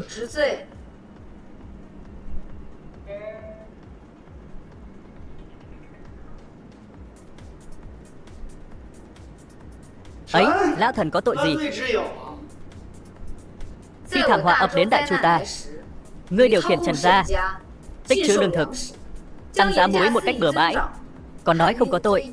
Xem ra hôm nay bệ hạ không mời lão thần đến dự tiệc sinh nhật của Thái phi, thay vào đó là lợi dụng việc này để kết tội lão thần. Thế thì người có dám nói mình không có tội không? Tất nhiên là ta không dám. Bệ hạ có muốn biết thần còn phạm tội gì nữa không? Thừa tướng còn tội gì nữa? Bệ hạ, người có biết không? Tại sao Liêu quốc lại biết đến sự tồn tại của thuốc nổ? Có thể sát hại người. Thượng thư bộ công có thể lấy trộm nó được sao? Vậy là thuốc nổ là do người tiết lộ. Không sai. Tổ Gan, Lý Hoài, người không quan tâm đến sống chết Đại Chu, tiết lộ công thức thuốc nổ cho kẻ thù, tội không thể tha. Tội không thể tha ư? Chẳng phải bây giờ tụi ta đã không thể tha rồi sao? Hôm nay bệ hạ chỉ muốn mượn cớ để loại ta với danh nghĩa tổ chức một bữa tiệc sinh nhật. Thẩm Lục, còn ngươi, nếu ngươi không thường xuyên vu khống buộc tội ta trước mặt bệ hạ, chỉ một nữ đế này sao dám động đến Lý gia ta? Ta thực sự không ngờ ngươi lại thừa nhận điều đó một cách thẳng thắn như vậy. Vốn dĩ bệ hạ muốn đẻ vì Lý gia trợ giúp tiên hoàng, cho ngươi một con đường. Không cần. Nếu đã như vậy, Trần tướng quân, hãy hành động đi. Nếu thấy hay, hãy ủng hộ kênh bằng cách nhấn like và đăng ký kênh để cập nhật các video mới nhất. Nếu đã như vậy, Trần tướng quân, hãy hành động đi. Ngươi dám? Sao ngươi có thể hợp tác với kẻ thù? Đừng làm chuyện ngốc nữa. Mau nhận tội đi. Có lẽ còn bảo toàn được dòng máu Lý gia. Muội muội ngốc. Nếu hôm nay Lý Hoài ta thực sự quỳ xuống thu gục lại, đó mới là ngu ngốc.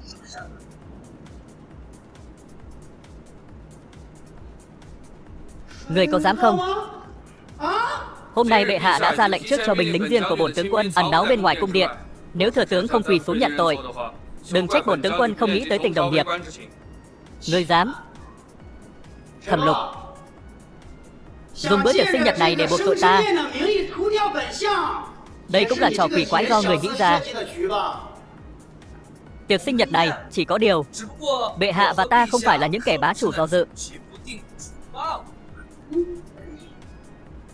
Thẩm Lục, vậy thì tại sao ngươi và ta lại nói chuyện lâu như vậy? Ta vẫn đứng đây bình yên.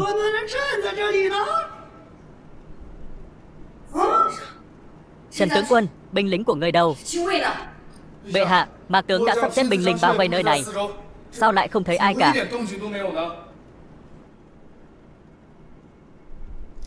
Gọi cũng không có ích. Hôm nay, tất cả các người có gọi toàn bộ người trong cung đến cũng vô dụng, vì đã bị ta chế ngự hết rồi. Ngươi đã làm gì?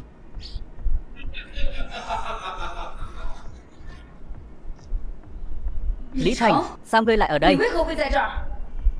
Phụ thân, Hải Nhi đã xử lý hết đống rác ngoài cửa rồi. Tốt.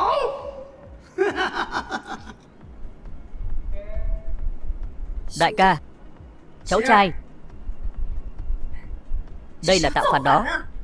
Muội muội, thiên hạ do các hoàng đế thay nhau làm, giờ đến lượt Lý gia, sao ta không thể tạo phản? Tạo phản là tội ác bị Chu Di cửu tộc. Chu Di cửu tộc, người chiến thắng sẽ có tất cả, kẻ thua buộc trở thành kẻ cướp. Ngay cả hoàng đế bây giờ ta đang kiểm soát. Hôm nay Lý Hoài ta hiệu lệnh thiên hạ, là người kế nhiệm tiếp theo. Từ giờ trở đi, Lý Hoài ta sẽ là người Chu Di cửu tộc người khác. Thừa tướng thật giỏi tính toán. Ngay cả tiểu tử Thẩm Lục này, tất cả các người đều có thể biểu diễn bữa tiệc hồng bôn trước mặt ta. Các người nghĩ ta không có kế hoạch dự phòng nào sao? Thẩm Lục, ngươi đã nhiều lần hủy hoại việc tốt của gia đình ta. Sau này ta sẽ tra tấn người đến chết. Lý Hoài, giờ vẫn còn thời gian để ngươi quay đầu. Đừng bao giờ lặp lại sai lầm này nữa. Trần tướng quân, ta biết ngươi lợi hại. Đế chế này, chỉ cần ngươi quy phục ta, triều đại mới, ngươi vẫn là đại tướng quân thống lĩnh quân đội, vẫn là trung nghĩa hầu. Từ nhỏ ta đã được dạy làm người trung quân ái quốc, sao có thể làm đồng bọn với kẻ phản bội như ngươi? Rượu mời không uống, lại muốn uống rượu phạt, vì ngươi từ chối lòng tốt từ ta. Vậy đợi lát nữa, ngươi với tên tiểu tử này cùng nhau xuống địa ngục đi, phụ thân. Lúc đó, ngươi có thể giao nữ đế cho con, quẹt thẻ tạm cái không? Con thích phụ nữ trưởng thành. Đương nhiên, chỉ cần cha con ta chiếm được ngai vàng này, lập nên triều đại mới, con là thái tử. Đừng nói là quẹt thẻ, con có thể biến cô ta thành nô lệ phục vụ con. To gan, dám xúc phạm bệ hạ. Trần Dũng, người vẫn nghĩ ta giờ còn là nữ đế sao? Ta sẽ ngăn họ lại. Đế quân, người đưa bệ hạ đi trước, hãy nhanh lên. Chừng nào bệ hạ còn sống, đại chu vẫn chưa hết. Trần Dũng, ngươi thật trung thành đó.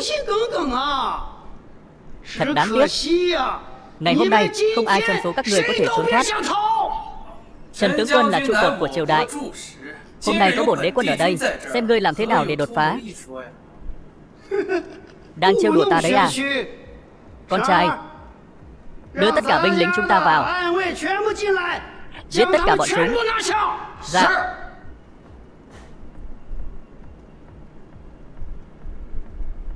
Âm thanh gì vậy? Công chúa Trường Ninh, công chúa Vĩnh Ninh, thế nào?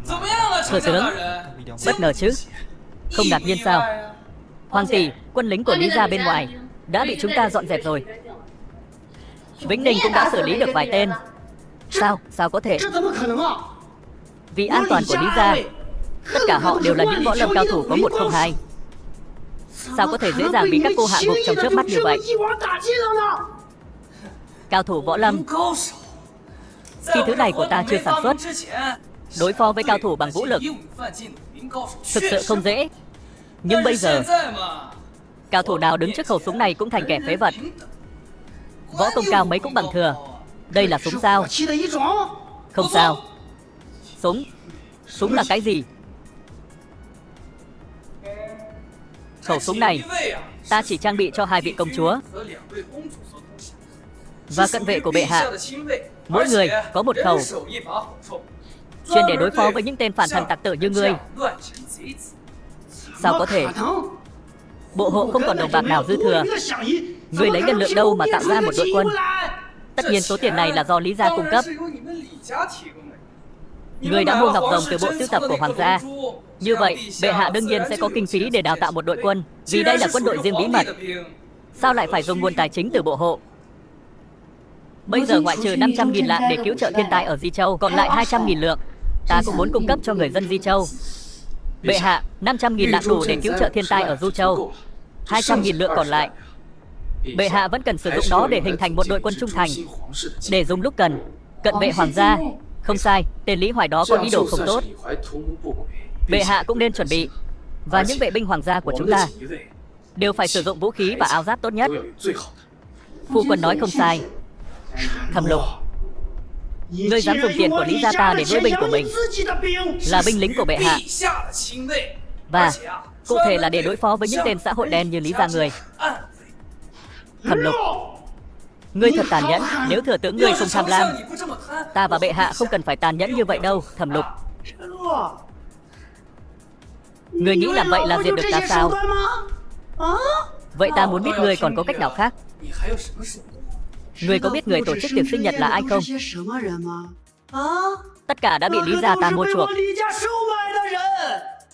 Một lượng lớn thuốc nổ đã bị chôn vùi xung quanh đại điện. Thẩm Lục, ngươi nghĩ mình đã thắng sao? Ngươi không thể thắng. Ngươi điên thật rồi. Đại ca, sao huynh lại điên như vậy? Lý gia đã bị diệt trong tay huynh. Sao không đi gặp tổ tiên đi? Ta chính là liệt tổ liệt tông. Một khi kế hoạch của ta thất bại, ta sẽ cho toàn bộ đại điện này nổ tung. Vì ta không trở thành hoàng đế, các người cũng đừng hòng.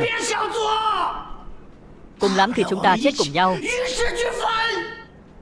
Phụ thân, sao người không nói với con điều này?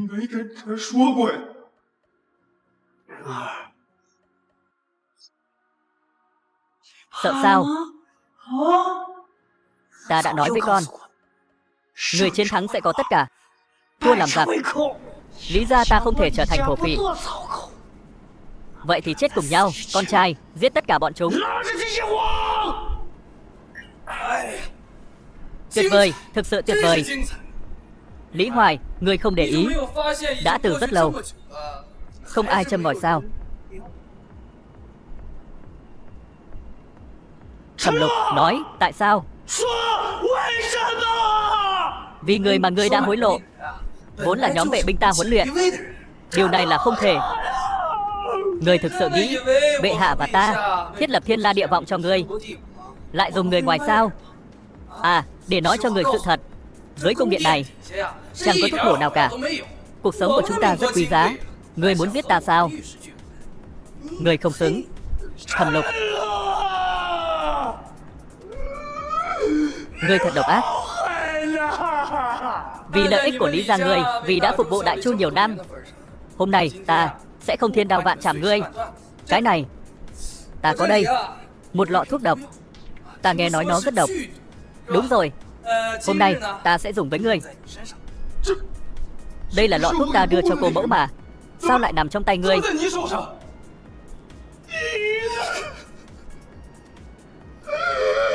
Cô thực sự đã phản bội ta và Lý gia.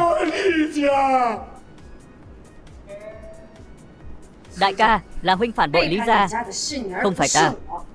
Dẫn đến Lý gia phải chịu đại tội. Là ta tìm được con đường đúng đắn. Đó là lý do dòng máu cuối cùng của Lý gia bị diệt. Lý Hoài ta, một đời oanh liệt, sao lại có thể bị đánh bại bởi một tiểu tử nghiệp dư như ngươi? Ôi trời, sao Lý gia ngươi lại học cách phản quốc làm gì? Ngươi, Lý gia, không thể từ bỏ tối theo sáng. Lý Hoài, nhanh chọn đi. Ngươi muốn tự chết hay muốn hai công chúa giúp ngươi? Lý Hoài ta, làm sao có thể chết trong tay người khác? Tốt, đây.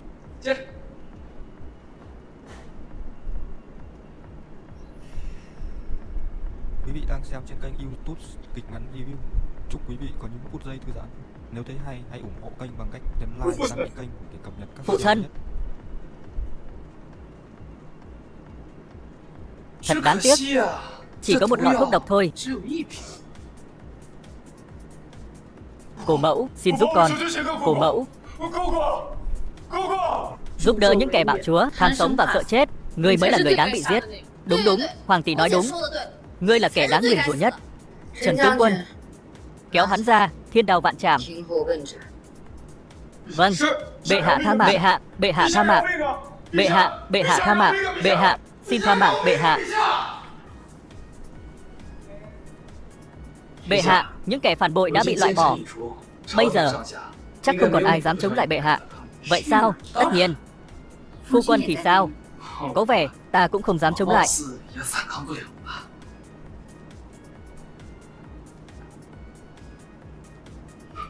Vậy thì đừng có phản kháng. Bệ hạ, Người không cần phải mạnh mẽ như vậy. Ta vẫn chưa sẵn sàng. Phu quân càng chống cự, ta sẽ càng mạnh bạo đó.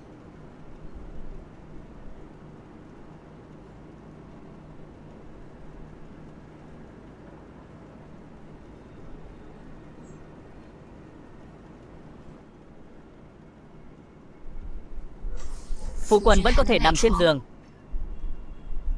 nhưng ta lên chiều rồi.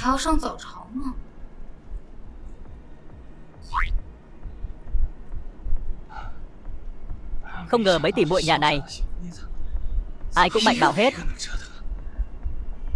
Tỷ phu, tỷ phu dậy rồi sao? Sao cô lại ở đây? Báo cho người tin tốt. Tỷ tỷ đồng ý cho ta và Trường Ninh tỷ lấy ngươi rồi. Tiểu đi tử, ta tưởng cô sẽ không nói gì về chuyện xảy ra hôm đó. Đừng hiểu lầm ta chỉ không muốn rời xa Hoàng tỷ. Liên quan gì đến ngươi? Chỉ cần cô ở lại bên ta không quan tâm. Sao cô lại ở lại? Tỷ phu, đế quân, Thái phi sao lại đến đây? Bổn cung đến để chờ đế quân tỏ lòng hiếu thảo với bổn cung. Như vậy sao? Ta sẽ rất bận rộn trong suốt quãng đời còn lại của mình mất.